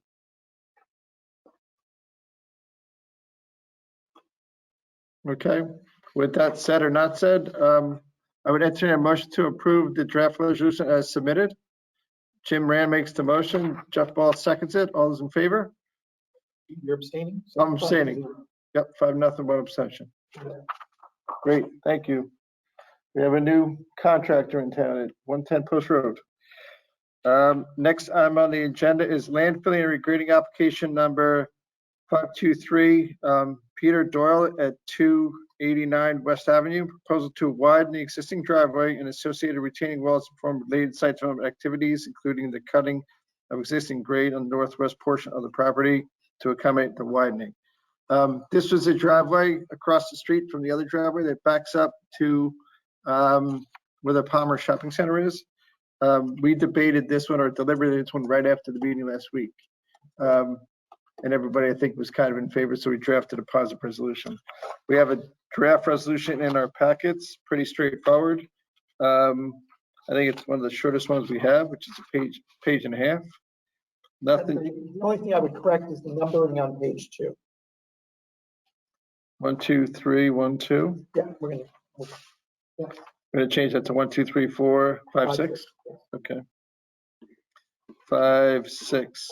There's a guy that's renovating his house, and he's got to move the retaining wall over so he can have a driveway that's a car and a half wide. I'll give everybody a minute to double check their written draft and see if there's any changes on it.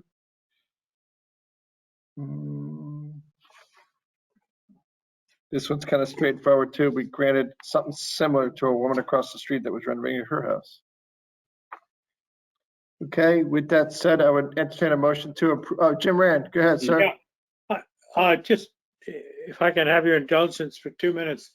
Of course. I don't want to reopen this discussion. I'm assuming that in the ordinary course, if the activities associated with widening the driveway and installing a new retaining wall results in any disturbance of the neighbor's property to the, let me think, to the west, immediately to the west, that the building department, somebody from planning and zoning, somebody would be in a position to identify that issue and make sure that it's corrected. I mean, it just looks like what's left is a very narrow piece of dirt with a retaining wall. And the neighbor, as I expressed the last time this came up, is just concerned that what little yard she has there is going to collapse into her neighbor's driveway, and then it's going to be. All right, I'm gonna let Jeremy or Fred finish it, but it is an engineered wall because it's taller than 4 feet. But Jeremy, you want to chime in again? What's shown on the plan here, Jim, is a 3.5 foot distance between the edge of the new retaining wall and the existing property line, which has a fence on it. So from that standpoint, while I acknowledge 3.5 feet is not a lot, it's better than a lesser distance. So from that standpoint, we'll have our staff and building keep an eye on it. Yeah, you can see it a little bit in the picture that was submitted for the record. As they get close to this fence here, as they cut in and push towards that fence, you're right, it's something to keep an eye on. All right, as long as in the normal course, and I will be kept on it, then I think I'm happy. Okay. Obviously, they're gonna need a C of O for the houses under renovations and a C of O for this, so we have to check it before it gets signed off on, right? Yes. Yep. Correct. The building department will review the wall. It's structurally engineered, so the building department will make sure that it's designed to the proper standards to hold back the earth in that location. All right. Thanks, Frank. Fred? Did one thing I don't see, we didn't ask for an as-built survey. As-built survey? Yeah, We'll include it. I'd love an as-built survey. Okay. New wall, as-built of driveway. Okay, great. Okay. That should answer everyone's questions, to make sure it's engineered right and it's an as-built survey.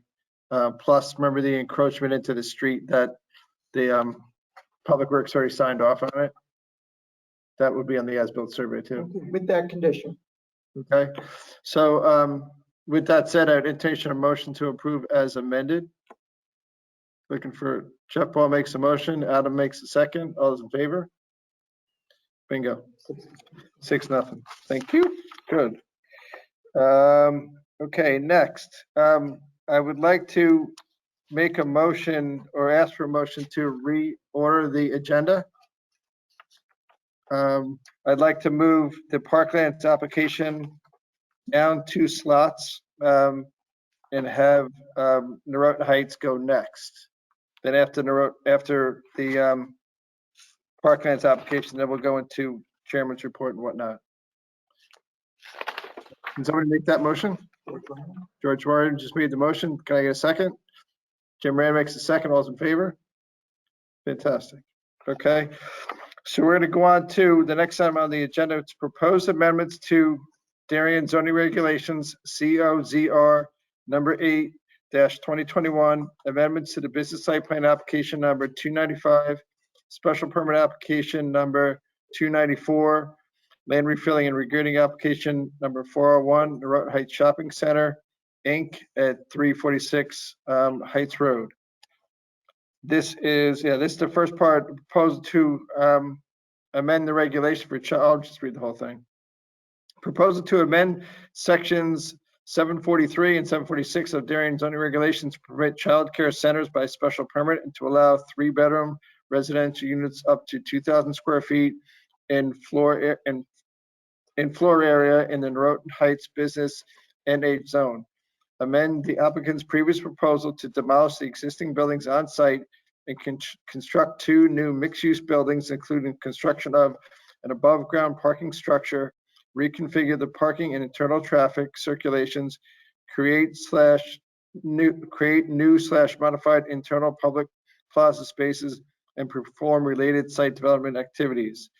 The 4.017 plus or minus acres subject property is located on the northwest corner formed by the intersection of Heights Road and Hollow Tree Ridge Road, and is shown on Assessor's Map number 75 as lots 22, 23, and 24 in the Norotan Heights Business NH zone.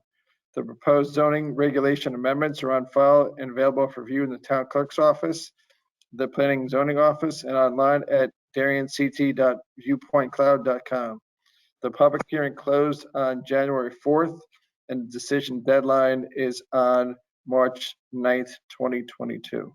Should I open up the other one while we're at it? Why don't we do the zoning? You want to do the zoning first? Because if the zoning doesn't get through this commission, the commission can't approve the Goddard School, because the zone change is twofold. There's 2 aspects. One is to allow the Goddard School as a special permit use in this zone, and the second is the special permit. The other is to allow 3-bedroom residential units up to 2,000 square feet in this zone.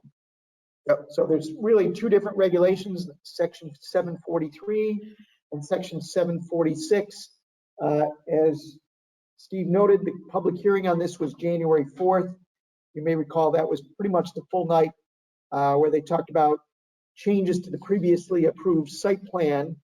But Bob Maslin had put together a packet noting that he wanted to add a new 743K, child care centers by special permit in this zone, and to modify section 746, number 14, to specifically allow 3-bedroom units under certain circumstances in this zone as well. So 2 different aspects.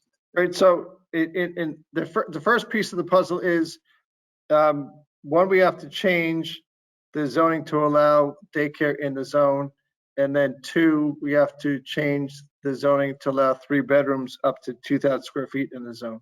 That's the first piece. The second part of it is, or the other part of it is relative to the site plan. As everyone remembers, from the old application, which is 4 years ago now, in this new application, they're adding a parking structure, which was not in the old application. Basically, all the buildings, none of the buildings have moved, but they're adding a parking structure, which was signed off and redesigned and explained to us and signed off by the ARB, the Architecture Review Board. In our last meeting, or the last time we had a public hearing on this, they moved the driveway entrance of the parking garage to, instead of being on the, I'm going to call it the left side of the parking garage, which is really the west side of the property, to now the rear of the parking garage, which I'm going to call is the north side of the property. And it butts up against the land and the buffer of those houses that front on West Avenue. There's a couple of tweaks to the public spaces. The last meeting, we talked a lot about sidewalks. We asked the developer if they would extend that one sidewalk by about 3 feet or 6 feet or something like that. They said they would take a look at it. Those are, I think, are the highlights. I don't think anybody really had a problem, to my recollection, relative to the 3-bedroom apartments. There's only going to be 3 of them. 4 of them. I think there's 4 3-bedroom apartments. They're all quote unquote on the roof of the garage. The height of the garage we talked about is tall enough on the ground floor to be able to accommodate our fire safety equipment that's here in town. I don't recall the exact height of the garage, but hopefully it's not as tall as the other buildings. But Yeah, it doesn't, but we know that it fits, cars fit in there. They had a circulation plan with regard to how they're gonna move in and move out. What else? Is there anything I missed that we already talked about? I would just note that the commission hired peer reviewers, Tom Nelson of McCord Engineering, who ended up signing off on the engineering and drainage aspects of the proposal. And the commission also hired Mike Galante of Hardesty in Hanover. He reviewed the traffic and parking aspects of the proposal, and he ultimately signed off on those aspects as well. Thank you. The wall in the back is to get the new ramp in, that accesses the upper level of the garage. It's a two-way ramp. It's a two-way ramp. But they're gonna dig into that existing wall that everyone can see today. And there's gonna be a new engineered retaining wall again to hold back the earth. So those houses on West Avenue don't fall into the Palmer's parking lot. Similar to what we just talked about, the other house on West Avenue falling into the neighbor's lot. I want to open up for commissioner questions or comments on anything that we want to debate again or talk about again or deliver again. Anything I missed? Any concerns or comments you have relative to the zoning change, which is the two items, one allowing a daycare in here and two allowing 3-bedroom apartments, which we're not allowed today.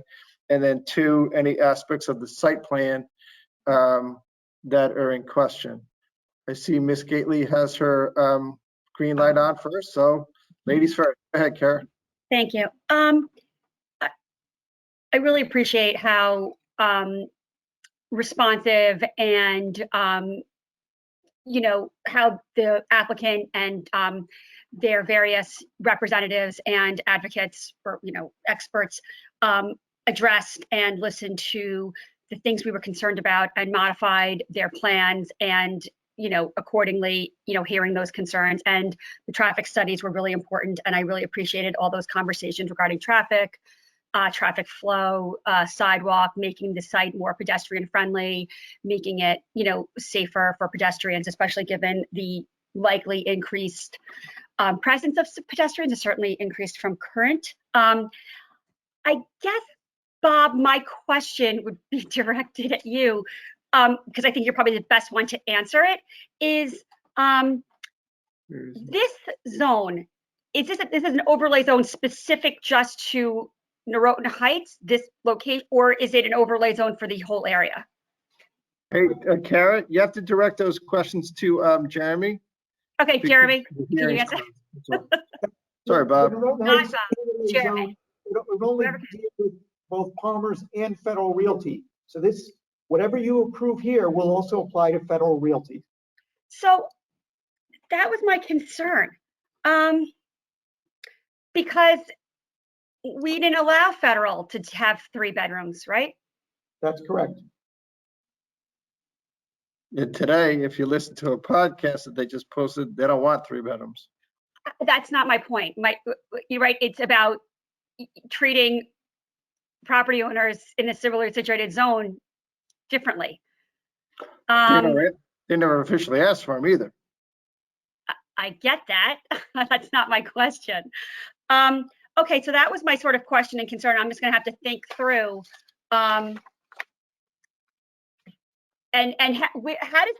Where, Jeremy, does this overlay zone, you know, where are sort of the parameters and what else is included in it?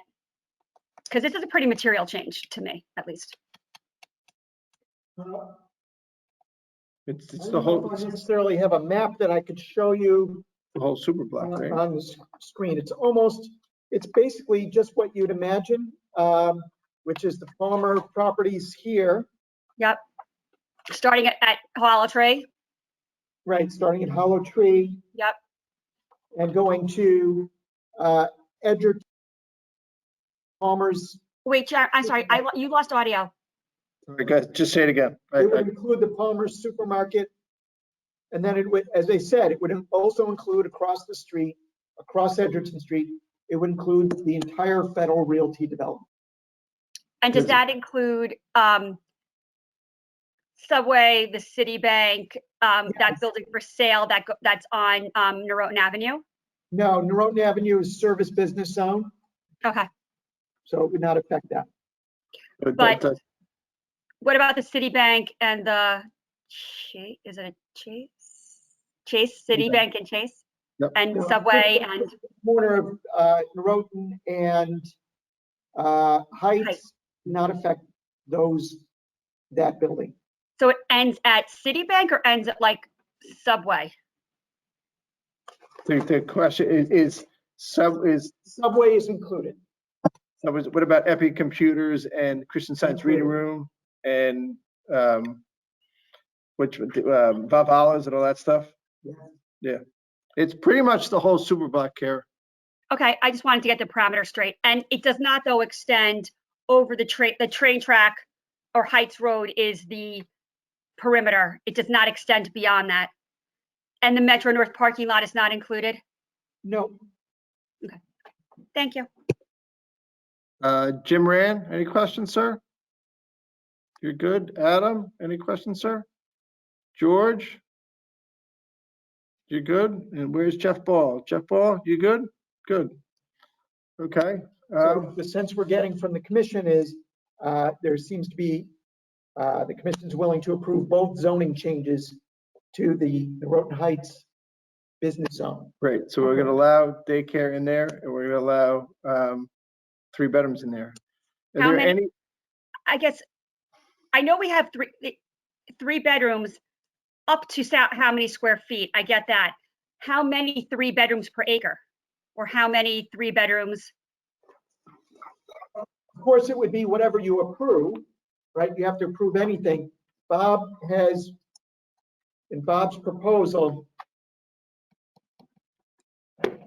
he's put in C notes E and F. He's put in 2 proposed notes in the regulations.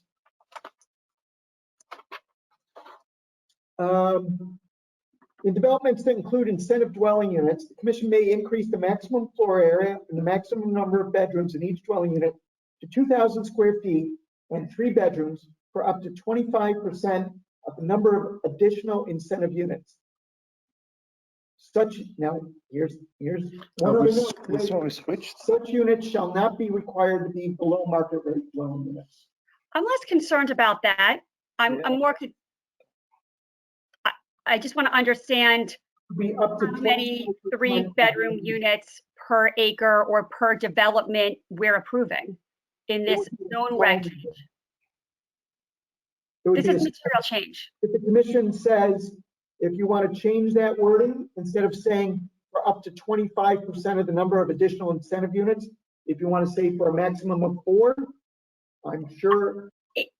Whether they're affordable or incentive units is not, I'm less concerned about that. I think it's a good thing if there's affordable or incentive units that are 3 bedrooms. I think if we have a development with studios with 1 bedroom, with 2 bedrooms, with 3 bedrooms, then a proportion of the 3 bedrooms should be inclusive and right. And that's how it should be. And I support that. My question is, there are other sites included in this zone that this change will affect them. And so I'm trying to understand if another one of the sites within this zone decide to develop multifamily housing. I want to understand, I'm not opposed to multifamily housing, and I'm not opposed to 3-bedroom being included in multifamily housing. I just want to understand. As I said, if the commission wants to add wording there, instead of saying for up to 25% of the number of additional incentive units, and if you want to have an upper limit and say, but no greater than 4. That's a good idea. So could the whole thing be 3 bedrooms? Taking aside incentives. It's just no. Well, let me kind of rephrase the question or come up with another hypothetical. If somebody buys Epi Computer, Christian Science Reading Room in that piece of dirt, could they build all 3 bedrooms on that piece of land? Yes. If somebody buys the Leary Liquors and the black parking and the black parking lot and Sandra's Cleaners and all that stuff, could they make that new building all 3 bedrooms? I think that's your concern. No, they could not. I just want to understand, yeah. Right. It's a good question. It's a great question. No.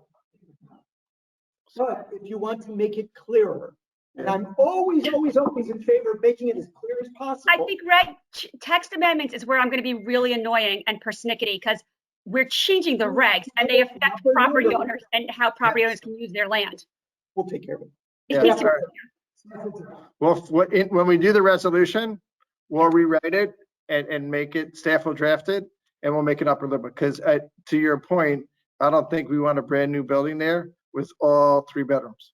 So it might go to 4 units. But that's a great point. Thank you. Changes substantially. Yeah, no, it does. Yeah, they'll draft something for us when we look at it to noodle it around. That's it. So we're all good on that? I don't know what that means, but I like that. No, I mean, that's what we talk about it now. They give us a draft resolution. We go over the draft resolution. We want to change it, we change it. You know, that's the beauty of it. The other item I want to add in there is I want sidewalks the whole way. You know, if they're building it to go from lot line to lot line, if they're starting their new sidewalks, you know, I don't want to break in the sidewalk in anything we're doing. Right, and that would be more to the site plan. Correct, that's to the site plan. So we're okay with the zoning change, putting daycare in there. We're okay with 3 bedrooms, but we're going to put a limit on it. Before we move on, any other changes or thoughts relative to the site plan that anybody else has? Okay, the only thing I care about is the sidewalks. I want brand new sidewalks from corner to corner. I thought we were talking the reg change. Now we're talking site plan? We're talking both.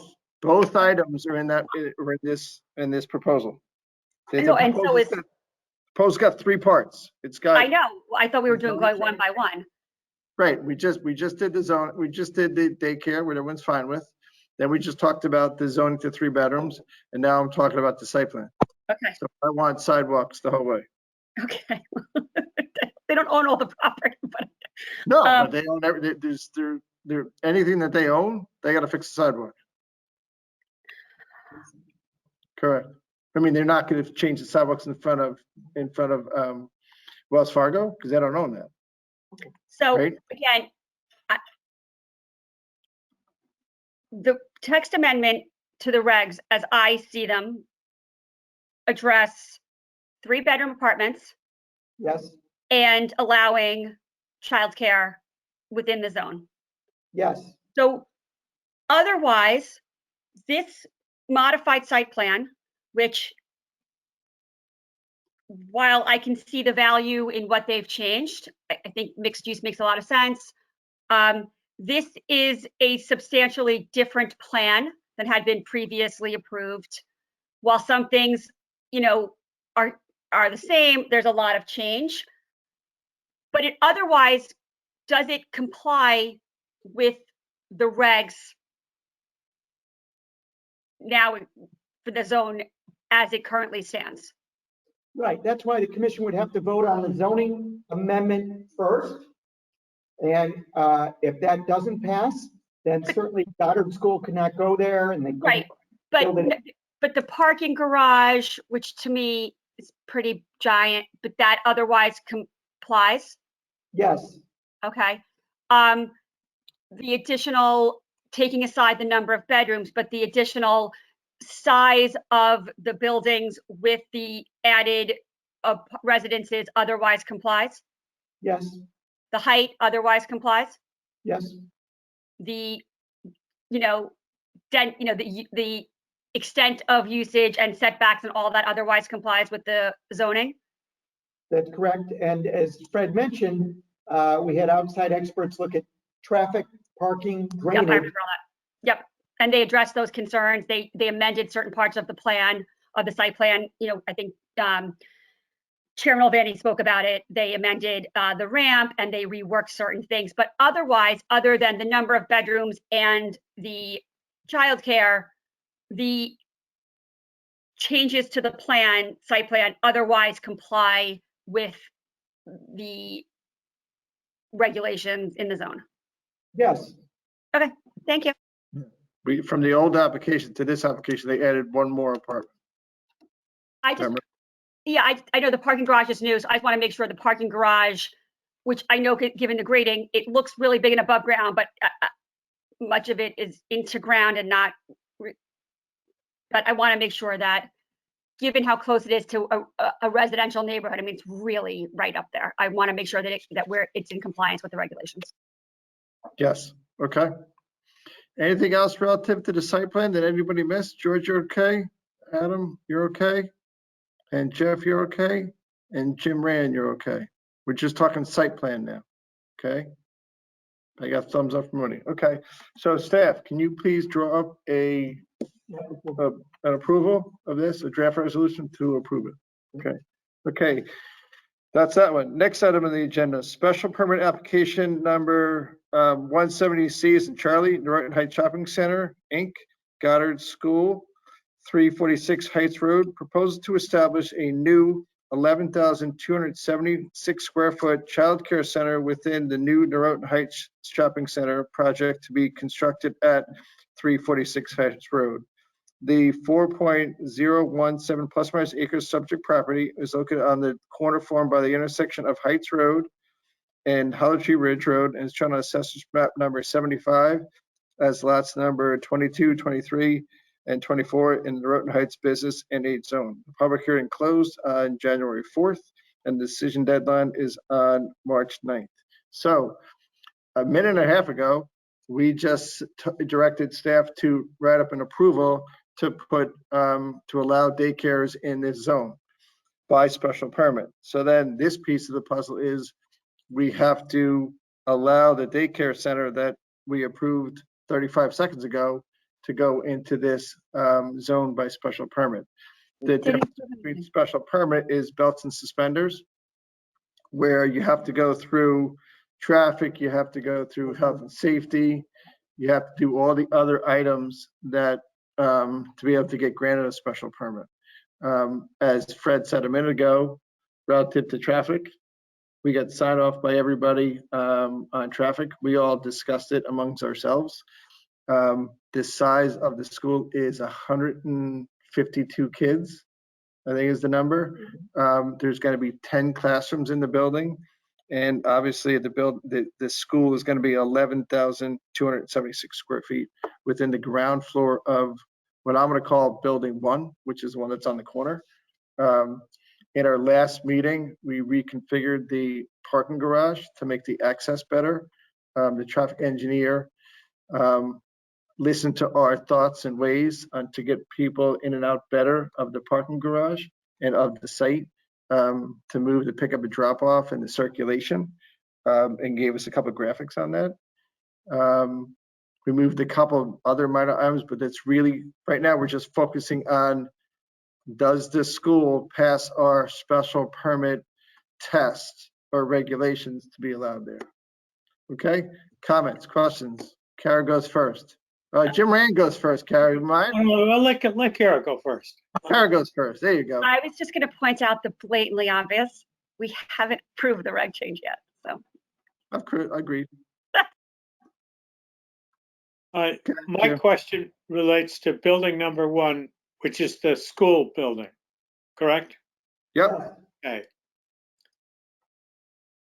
Looking at the diagram of the traffic flow and how you get into the garage and the 5 or 6 little diagonal parking places where you can drop off your kid and so on and so forth. Is that road, call it, going up the right-hand side of the school building, is that 2-way or 1-way? 2-way. All right.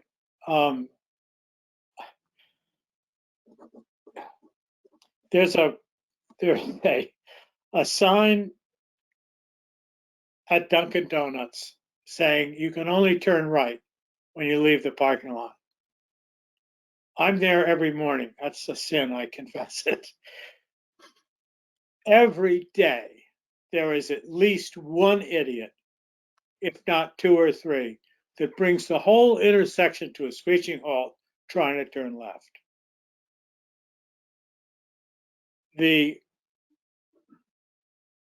I think that the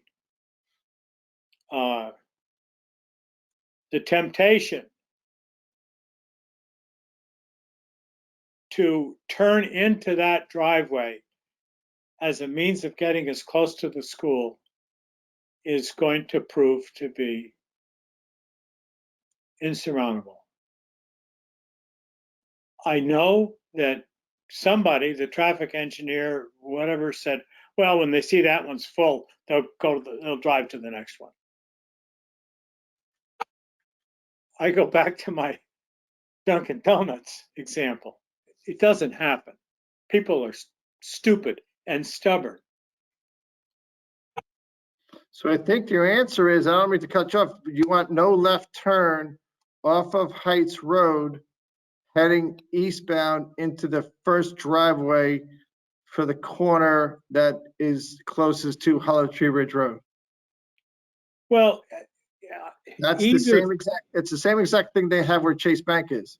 You can't make a left into Chase Bank on Norotan Avenue if you're going, I'm gonna call it north. You've got Hollow Tree Ridge Road. You got that little one-way street, Patton, whatever it's called. Yep. You got the apartments on the other side of the railroad. I mean, it's a dog's breakfast, and it's a problem waiting to happen. I have no objection to the school. I just don't want to see that whole intersection come to a screeching halt because some people are too stubborn to go to the next entry. Now, I think it's a good idea. is it when the town has events, or it could be one of the a school event, athletic event, or whatever, the police are out there directing traffic. If this proves to be a problem, notwithstanding the fact that the proponents say it's not going to be a problem, people will figure it out. If it becomes a problem, can we impose on the school to hire a cop to direct traffic? It does happen at the middle school. And I don't know if it's a cop, it's a crossing guard. Because I mean, I ran into this traffic all the time going in and out of Middlesex School because I came from the north and had to get in, and there was a guy in the street, and he's basically a crossing guard. So They I think have cops there now. yeah, they have cops there now. Yeah, because some days So Togenique has a cop. they got a legit cop. Okay. So does the MMS. Oh, But really? somebody pays for him. Yeah, the town does. I think actually the school does. I think he comes out of, speaking of Board of Ed budgets, not to get into a hornet's nest, but I believe the board. Oh, but if I had a wedding at my house, Yeah, you have to pay for it. my daughters are all married, thank God. But if I had a wedding at my house, I'd hire a cop. Yeah, Right. no, I think the school, I think it comes out of the Board of, I think it comes out of the school budget. Not if he's got running traffic in front of my house. Right No, now- at right your now, house, it comes out of your budget. If at MMS, it comes out of the school budget, This way would come out of the shopping out center of their budget budget. or out of county school budget. Yeah. I mean, All right, I just want some mechanism to solve what I believe is going to be a problem, which the proponents don't think is going to be a problem. I think they're being over optimistic. All right, let's answer the first piece of the question. And if it's not a problem, then it's not an issue. I think it's a great idea to make that no left turn into that driveway. The issue is, in the morning, when everyone's coming in, it could be an issue. The other 20 hours a day, where you're having shops and restaurants and everything, it would still be no left turn. Right. There's no left turn going into Chase. You know what I'm talking about? When you're coming up Norotan Avenue. If that's what the commission wants, we'll draft a resolution. That's fine.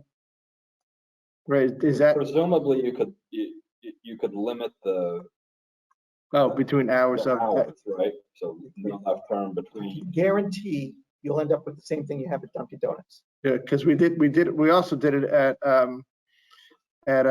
Trader Joe's. There they put in that.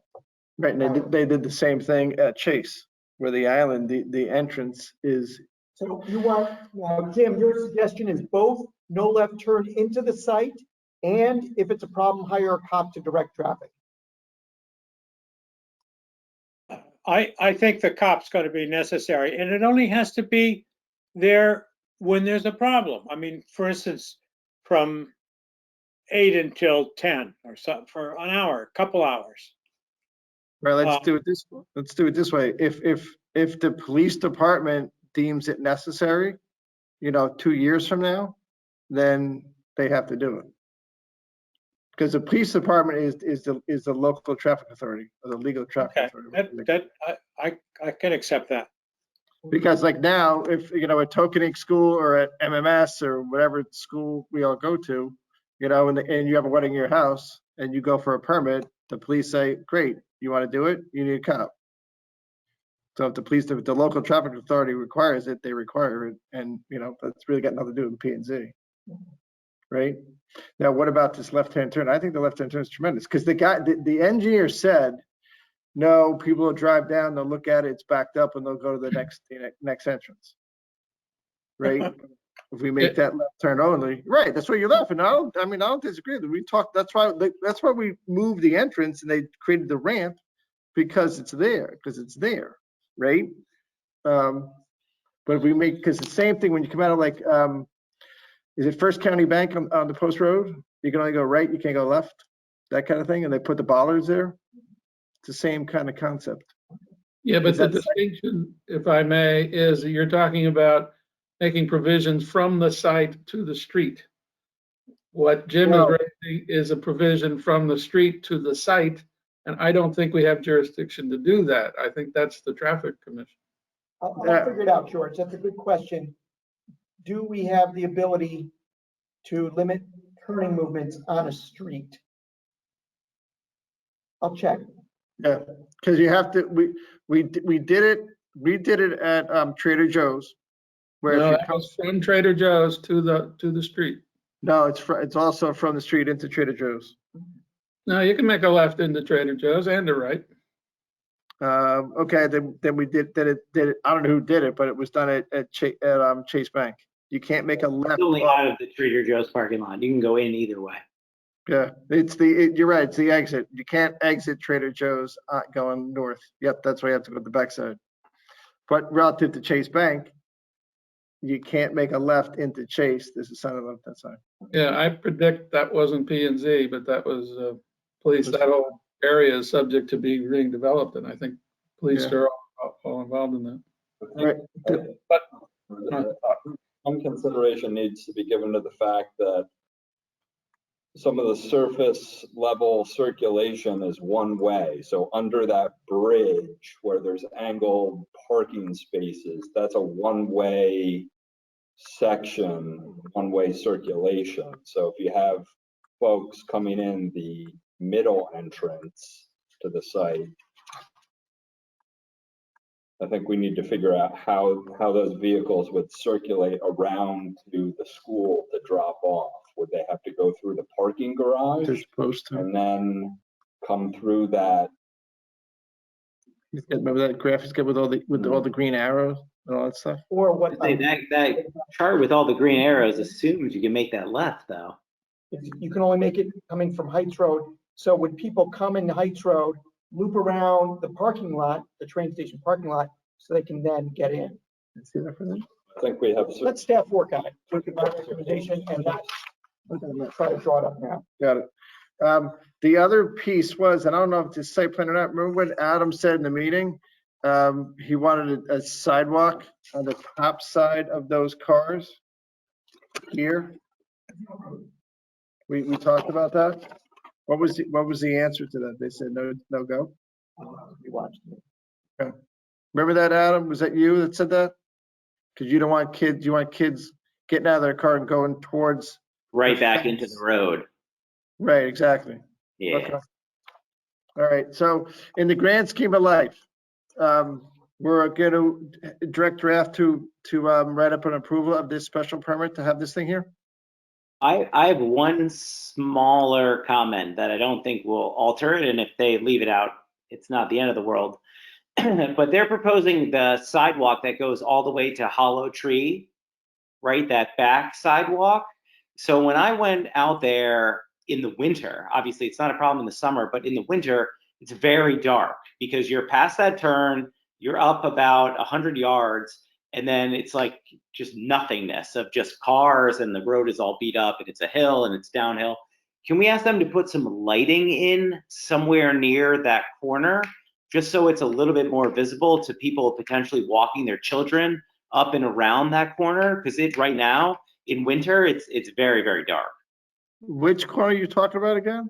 So the sidewalk on the northern, or not a sidewalk, but they're proposing putting in a path on the north side of the property that goes like west towards Hollow Tree Road.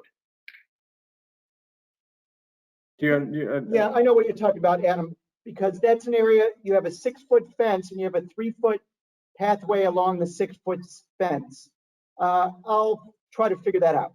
Well, look on the Okay. plan, see if there are any bollards there now. There might be bollards there with lighting now.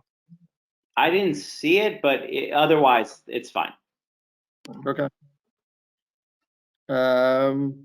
Right, so that's something in the resolution, and obviously we're gonna look at the resolution again, and then we can noodle with it, vote on it, whatnot. But are we all in agreement that we're gonna tell staff to draft up a positive resolution for this amendment? I got a thumbs up from Jim. I got a thumbs up from George. Jeff, are you giving me a thumbs up, or you haven't done anything?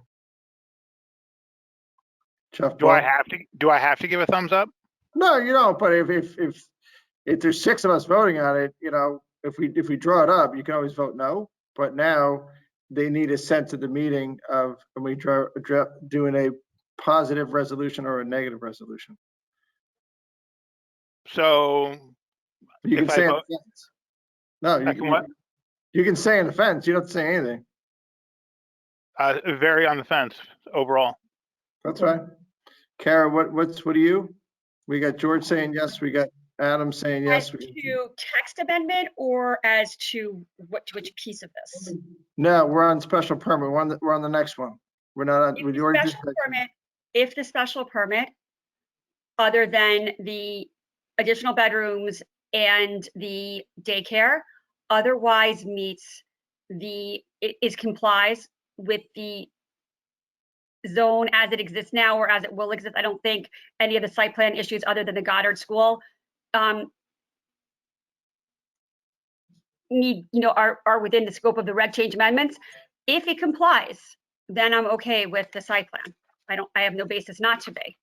But We're good. Okay, got it. We're good. All right, we're gonna get a draft resolution on that one. All right, next. Now we're gonna go into the next item on the agenda, which is parklands. Kara, you checking out? hi guys. You want to come back for chairman's report, or you don't? You're good. Can I listen later? Of course you can. Okay, bye. Good night, everybody. Good night. All right, next item on the agenda. Site plan application number 309, special permit application number 42I,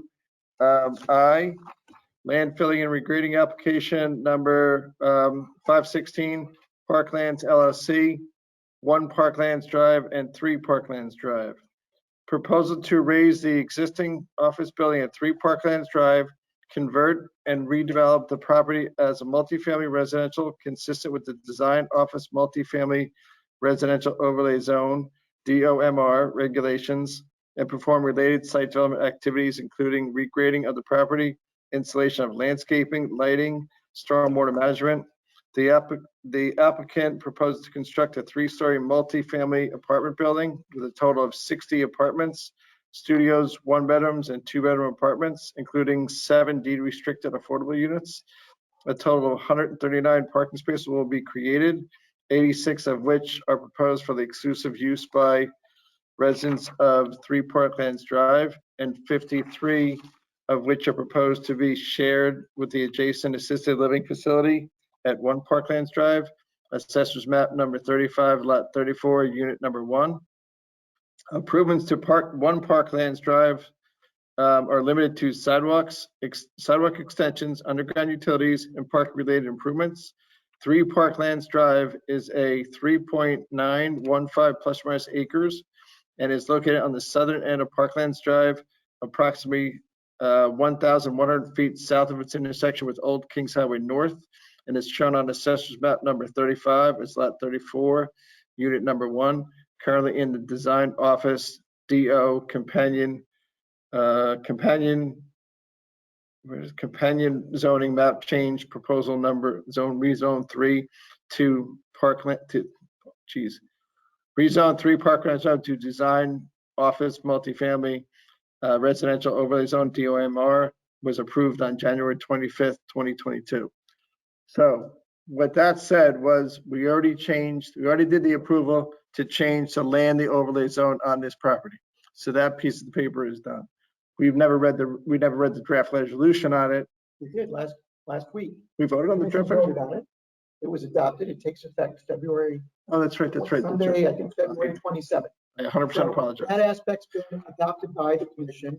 Now the commission's left with a decision deadline of February 16th to vote on the site plan and special permit.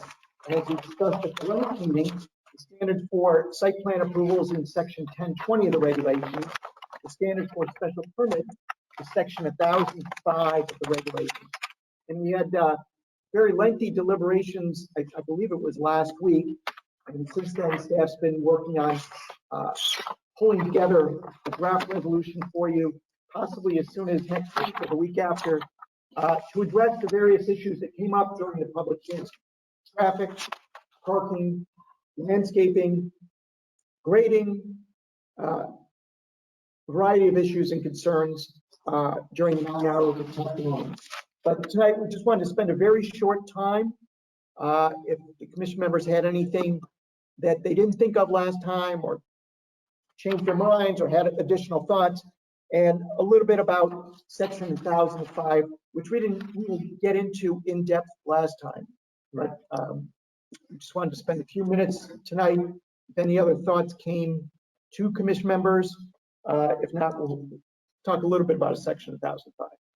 Okay, so what we did last week is we went through what I call Jeremy's green sheets or staff's green sheets.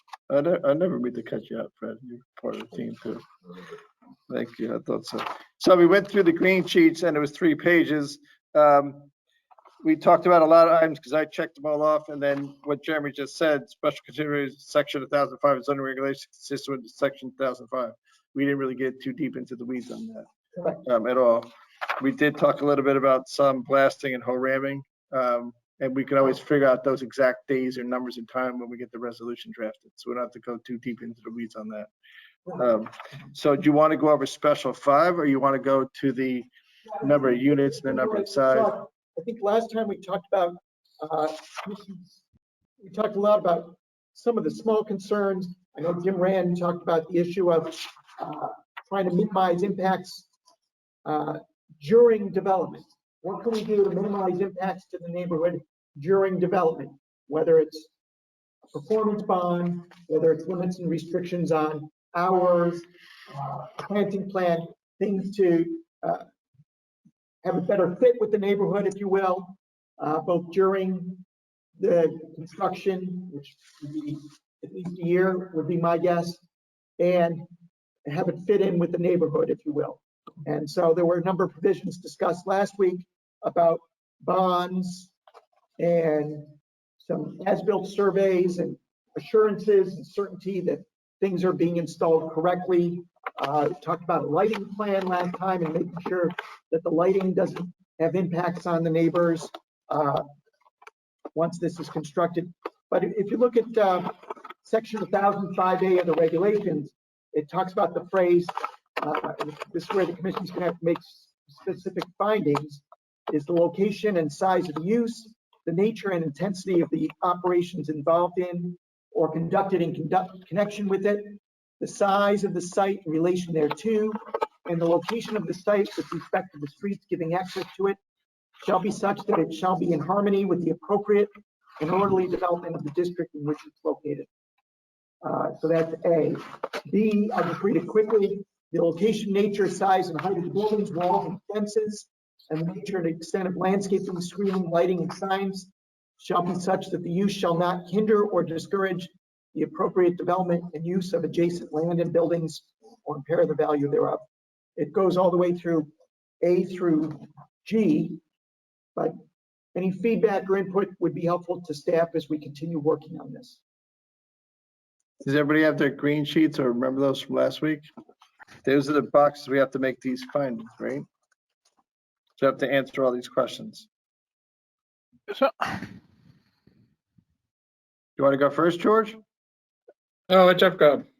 actually, I mean, I just have a question. So last week, I remember Commissioner Rand bringing it up, and I'm just trying to figure out where we stand before we move forward with answering these questions as it relates to the size of the building. I know that we've already agreed to technically the overlay or the increase, but I thought last week that part of us were discussing that we felt that the overall structure was going to be too big based on the space. So is it that we're not talking about that anymore and we're just going forward to these questions? Is that what we're doing?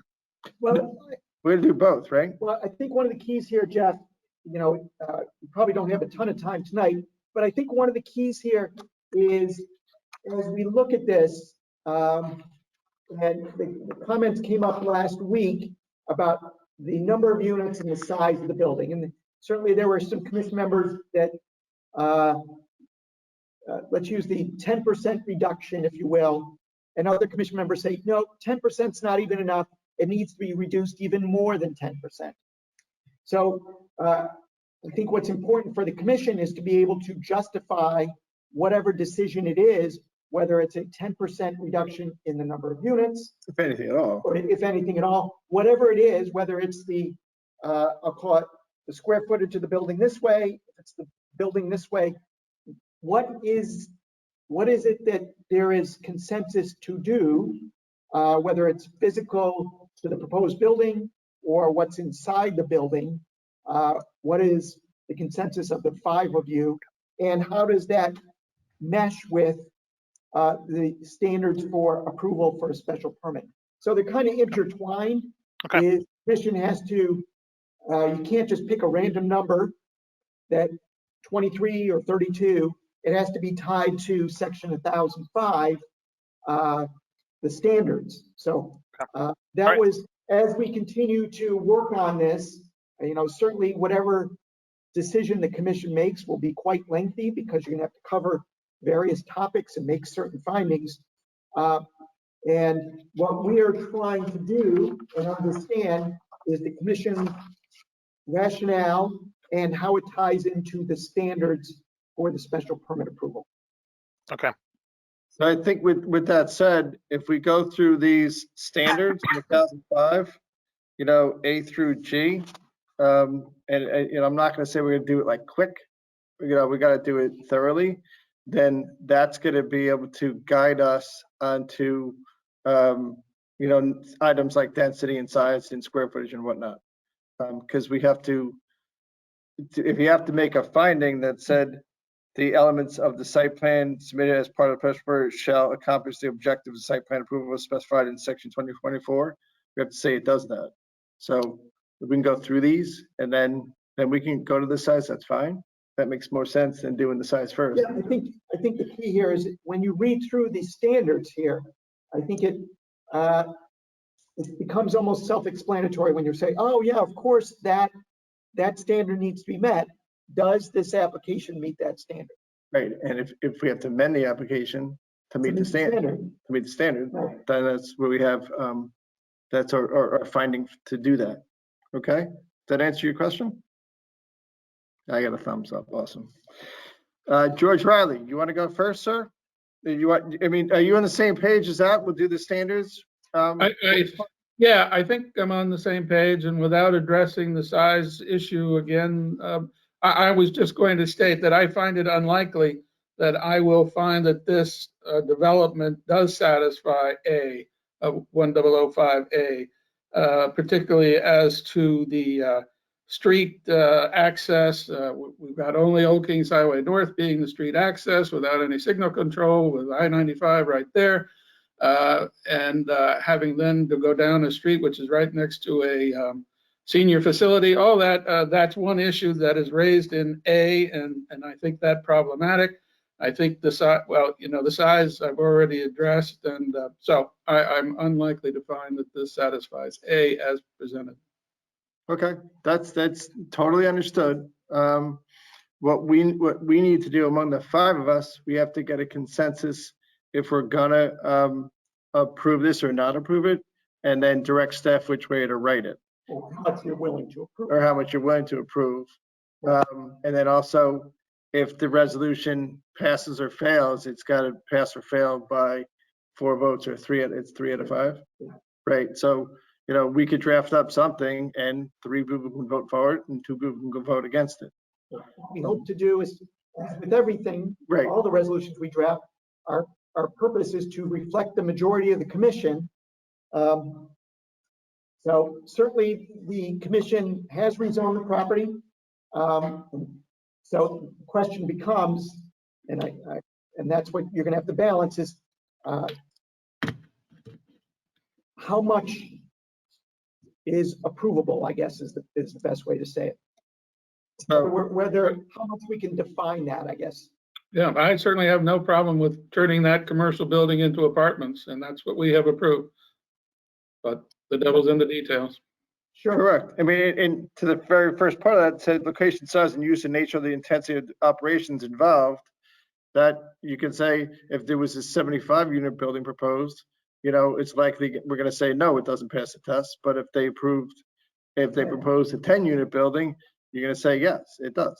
So that's where, I always draw for extremes because it brings you a little bit closer to the middle. So we have to figure where relative it's a pass or if it's a denial or an acceptance, we have to figure out what that number is or what the thing is, okay? So if we go through these really quick, and I said it again really quick, we go through these methodically, then after we go through them and think about it, we can say, I'd be fine with it being 20 units, or I'd be fine with it being a different number of units, whether it's the nature and location, size, and intensity, okay? Is that a good enough preamble for everybody? So you want us to state our preferred size now? Well, I think I would go through them first and do the preferred size at the end. Okay.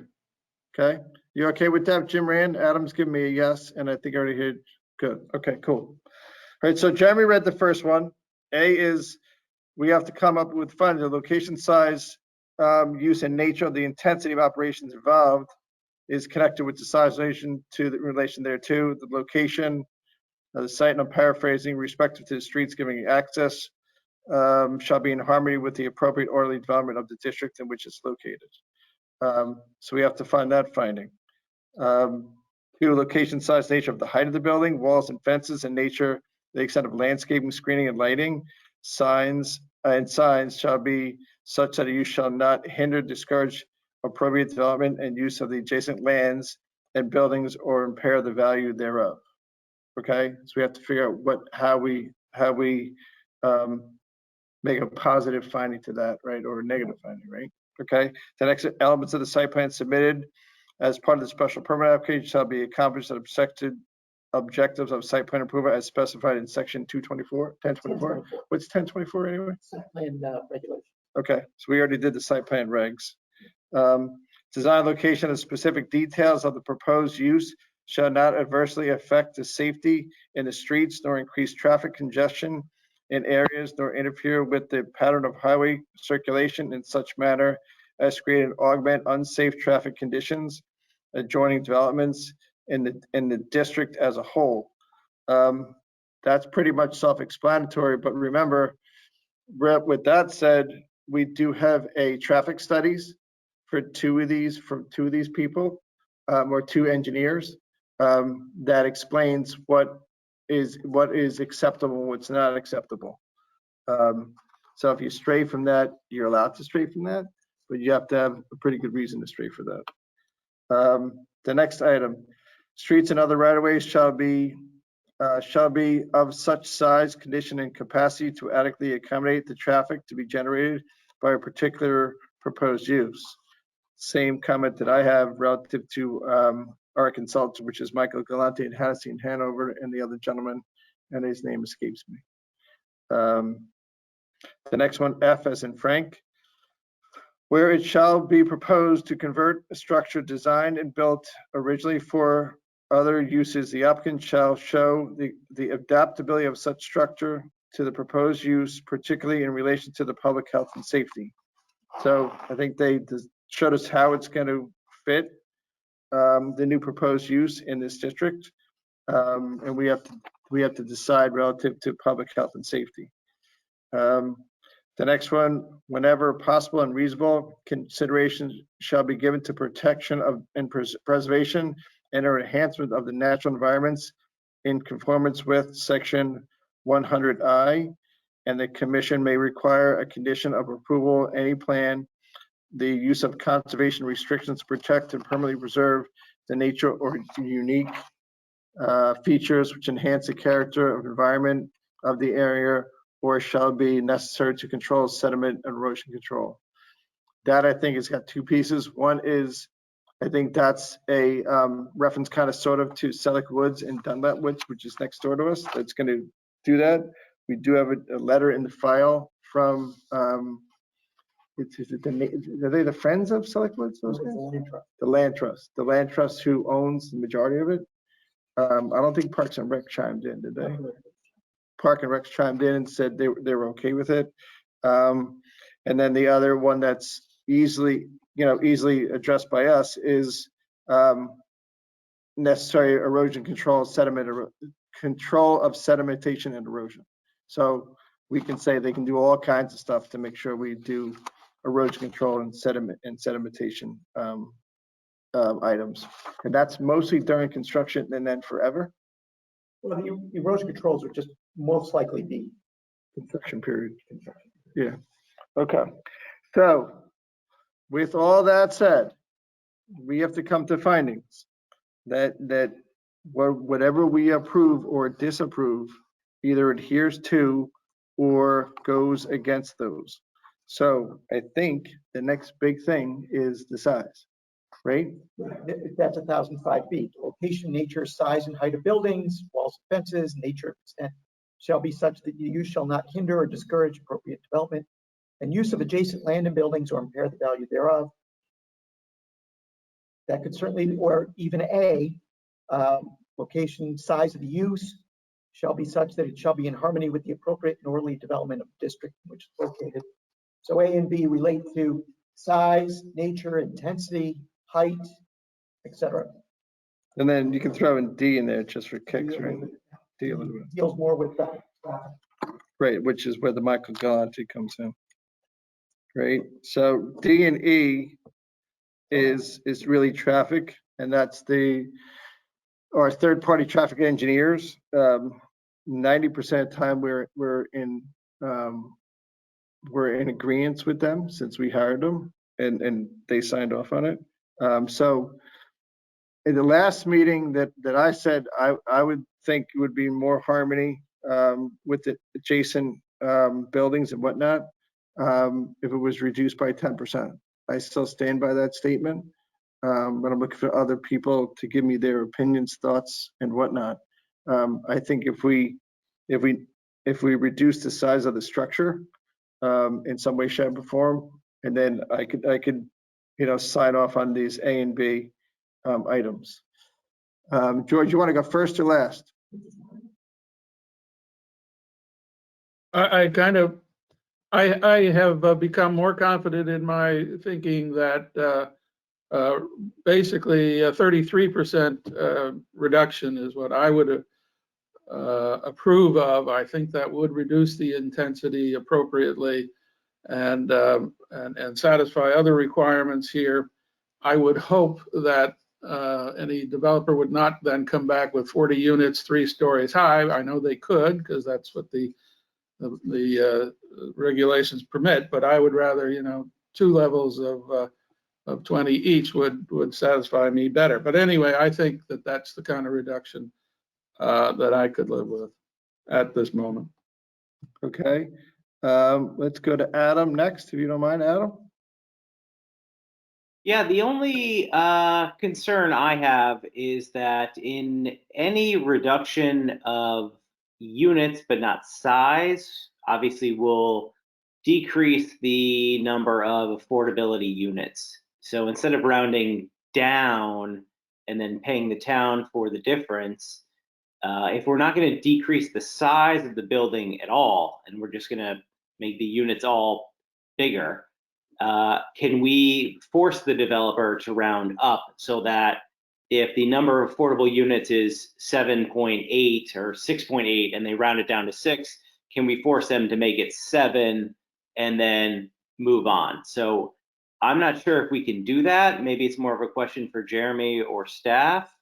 But if we're not going to reduce the size of the building, then I want to make sure that at least we somewhat give a whim towards affordability over anything else.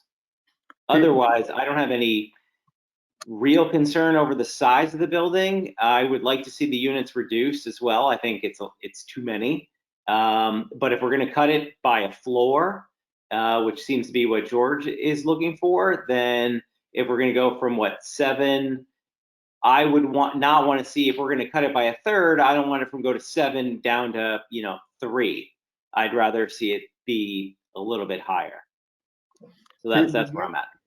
Okay. The way they deal with the stub unit, so to speak, so it's 7.2.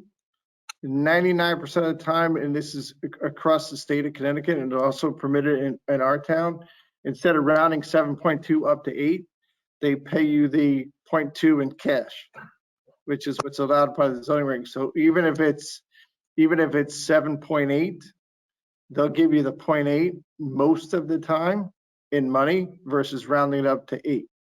So they're still complying with the regulations. So in this case, Adam, if you take Steve's example of the proposal was 60 overall units, 7 affordable, plus a fee in lieu is my recollection. Yeah. That if you were to drop it by, say, 10% down to 54 units, that would be 6 affordable. So it'd be a difference of 1 affordable unit. And again, the fee in lieu would change, which would go towards the town's affordable housing trust fund to be used for a different project elsewhere. So but if we're going to drop it by a third, then what does it go to? I didn't do that calculation. I can do it. Within the past week. I'd have to run those numbers. 4. It ends up being 4.8 because you're taking 12%. That's what I'm saying. So at 4.8, can we say, if we're going to drop it by a third, let's say to cut the top floor off, can we make it be 5 instead of 4 plus some money for some future affordable housing? Or can we don't have any say in if they will build 5 or pay us the money otherwise? Yeah, I'll have to check. We'd have to pay them money. We'd have to pay them money. No, that doesn't work that way. Yeah, it does work that way, right? I'll check on that, Adam. I'm not quite sure because how far can the commission go in that direction? I'm not positive on that. That's my concern is not if it's 6-1, do we want to force them to build 7, but if it's 5-8, 5-8-5, can we force them to make it 6 instead of paying us and doing only 5? Otherwise, I have no real issue with the building or the height or the size. Okay, Right. So we'll work on it. we'll ask town council, right? Yeah. But my belief, and it's going to be checking. If you made it go 5, then you're over the 12%, and that's not what's in our regulation. So we'll check on that. But thank you. The regulations are a minimum, right? Not a maximum. Correct. Like John Ficcaro's building that he's building, it's at 1897. He's 20% affordable because he's over 4 units, or he's 4 over, and we got a 5th one. So his land up, it's 1 out of 5 is 20%. Right. But that was his choice. That wasn't our choice. Jeff, Jim Rand, you want to go, where's Jim Rand? You want to go next, Jim? Or you want Jeff Ball next? Jim Rand, go ahead. Age before beauty.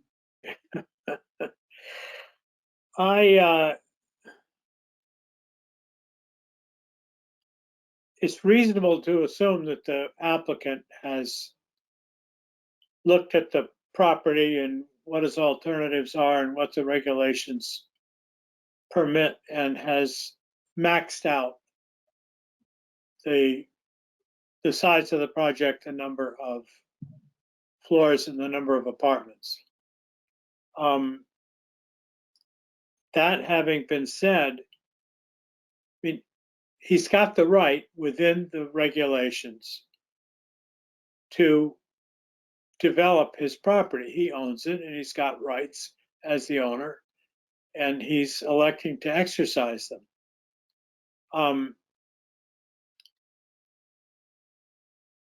I guess I would like to see the project smaller, but I don't think that this commission has the right to decrease the size of the project arbitrarily.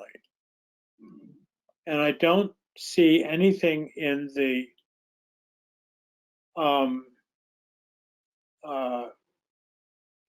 standards that clearly give us the right to say, no, you can't build whatever it is you want to build. You got to reduce it by 10% or 30% or what have you. I appreciate that there are a lot of qualitative tests, let's say, in the regulations, but the Planning and Zoning Commission of 1970, whatever the hell it was, when this office building was built, has taken the first bite at this. The fact that we have approved the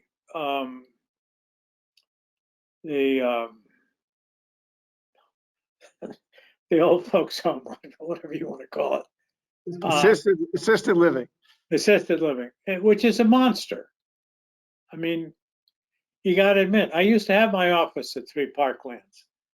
I still can't believe how big that assisted living project is. The idea that the proposed apartment building project doesn't fit when you got this monster right next door is ludicrous. And I think the rest of these things really don't apply. I mean, it's going to protect the natural environment. You've got 2 nature preserves right next door to it. Those nature preserves were right next door to the office building. What's the difference? The fact that the residents of the apartment project may find it more convenient to visit the nature preserve than you or I is a benefit to the town. I mean, you put this land aside and protected it exactly for that purpose, so that the residents of Darien would have an opportunity to get out and enjoy nature. I'm beginning to babble, and I apologize, but I don't see anything in here that I interpret as clearly giving us the right to give the applicant less than what he's asked for. I'm finished. Okay, that's fine. No, I mean, I think you make great points. Everyone makes great points. I get it. So you think you're relative to all these tests, which is the special permit considerations, You think that it works at 60 units and whatever the square footage of the building is? Okay, I do. thank you. Jeff Paul, yes, sir, you're up, sir. Well, I was going to say more than George Riley said, but to agree at some level, I'm going to stick with that 33%. I was going to go higher, but I understand what Commissioner Rand is saying in his eulogy there. But I think that that 33%. I mean, to me, it's too big. I mean, I understand what Commissioner Rand's saying, but I'm going to stick with 33, and I'm just going to cut myself off now before I go into it too far. Okay, so we have me at 10%, Jim at 0, 2 at 33. Adam, it's back to you, sir.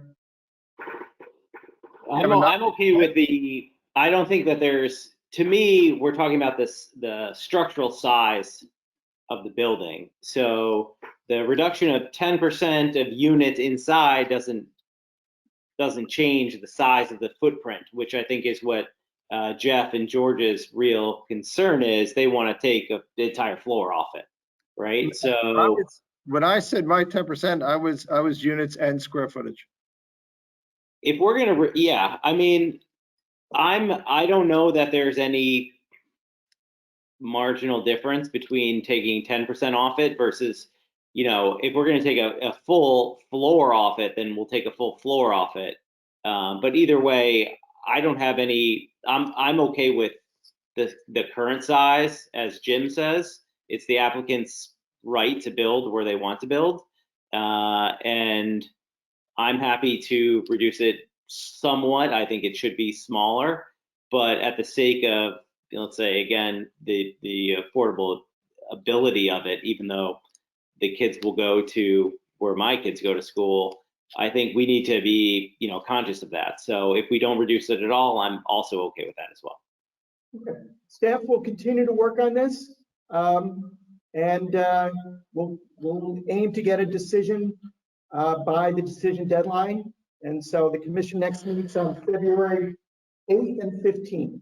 Thank you. So what's the number that's in your head? Yeah, we're going to keep working on it. We'll keep working on to try to reflect the majority of the commission. Okay. Is everybody good with that? These guys are going to start to draft up something. We have 2 commissioners that are at maybe no reduction in number of units, and 2 commissioners want a 33% reduction, and 1 commissioner that's said 10%. Right? That's the synopsis. Okay.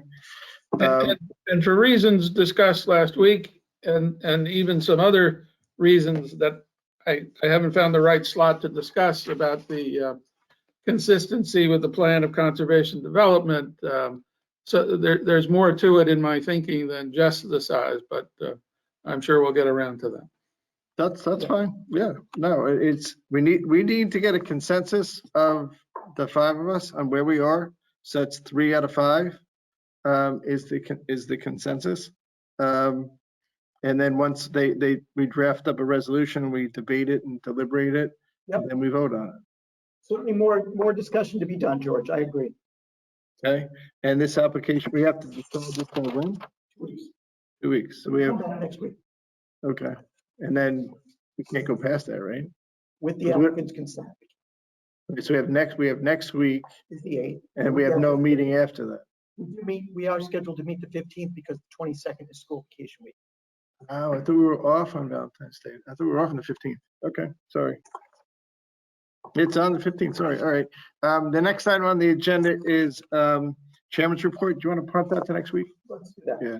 Let's punt chairman's report to next week. I've got a nice report with, 15 bullet points on it, but it's 20 to 11. We got a long night. So we'll move on. With that, actually, any other business that requires 2/3 vote of the commission or anything else? Nope, nothing. Next coming up meetings are next week, February 8th, and then I apologize. We have a meeting the day after Valentine's Day, my daughter's birthday, on the 15th. Then after that, we have a motion to adjourn. Is there anyone want to make a motion? Jeff Ball makes the motion, and Jim Rand doesn't do it yet. Turn your mic on, Jim. But you said you wanted to talk about something else about being in town hall or Right. meetings or something. Then I could bring that up as part of the chairman's report. We can do it again. I want to see if the commission can come up with a consensus, what we're going to do relative to being hybrid the way we are now, or everyone's coming back to town hall not. The Board of Ed is basically, I think everyone on the Board of Ed goes to all their meetings in the Board of Ed building. I think the other big board, which is the other two big boards, are Board of Finance. I think all those guys are in person, and the Board of Selectmen, all those people in person. So we're the only commission of the four big commissions, the top dogs, that are meeting this virtually thing. So either we're going to keep continuing this, or we're going to switch it, or we're going to do something. And that's what I want everyone to try to sort of think about. So if you can think about that, we can maybe talk about it next week too. Good. Great. Great. All right. With that said, I got a motion to adjourn. I got a motion made by Jeff. Did I get a second? George, you're pointing at something. You okay? George is pointing at something. I thought Adam wanted to say something. Adam has a question or a comment. I just want to know how many meetings we're going to have where some relative of yours does not have a birthday. My daughter's birthday is I next week. haven't been here long, but it feels like every single meeting, it's like a mother or a sister or a cousin. There's somebody. And we never had a cake. Never. Yeah, I got nothing. I got no cupcakes. I've gotten zero. So I'm just saying. I had 6 brothers and sisters, man. That's cool. Thank you. Spouse, yeah. Otherwise, yeah, we can adjourn for the night. So I got a second from Adam. All those in favor? There you go. Thanks, everybody. Great night. Appreciate it. Bye, guys.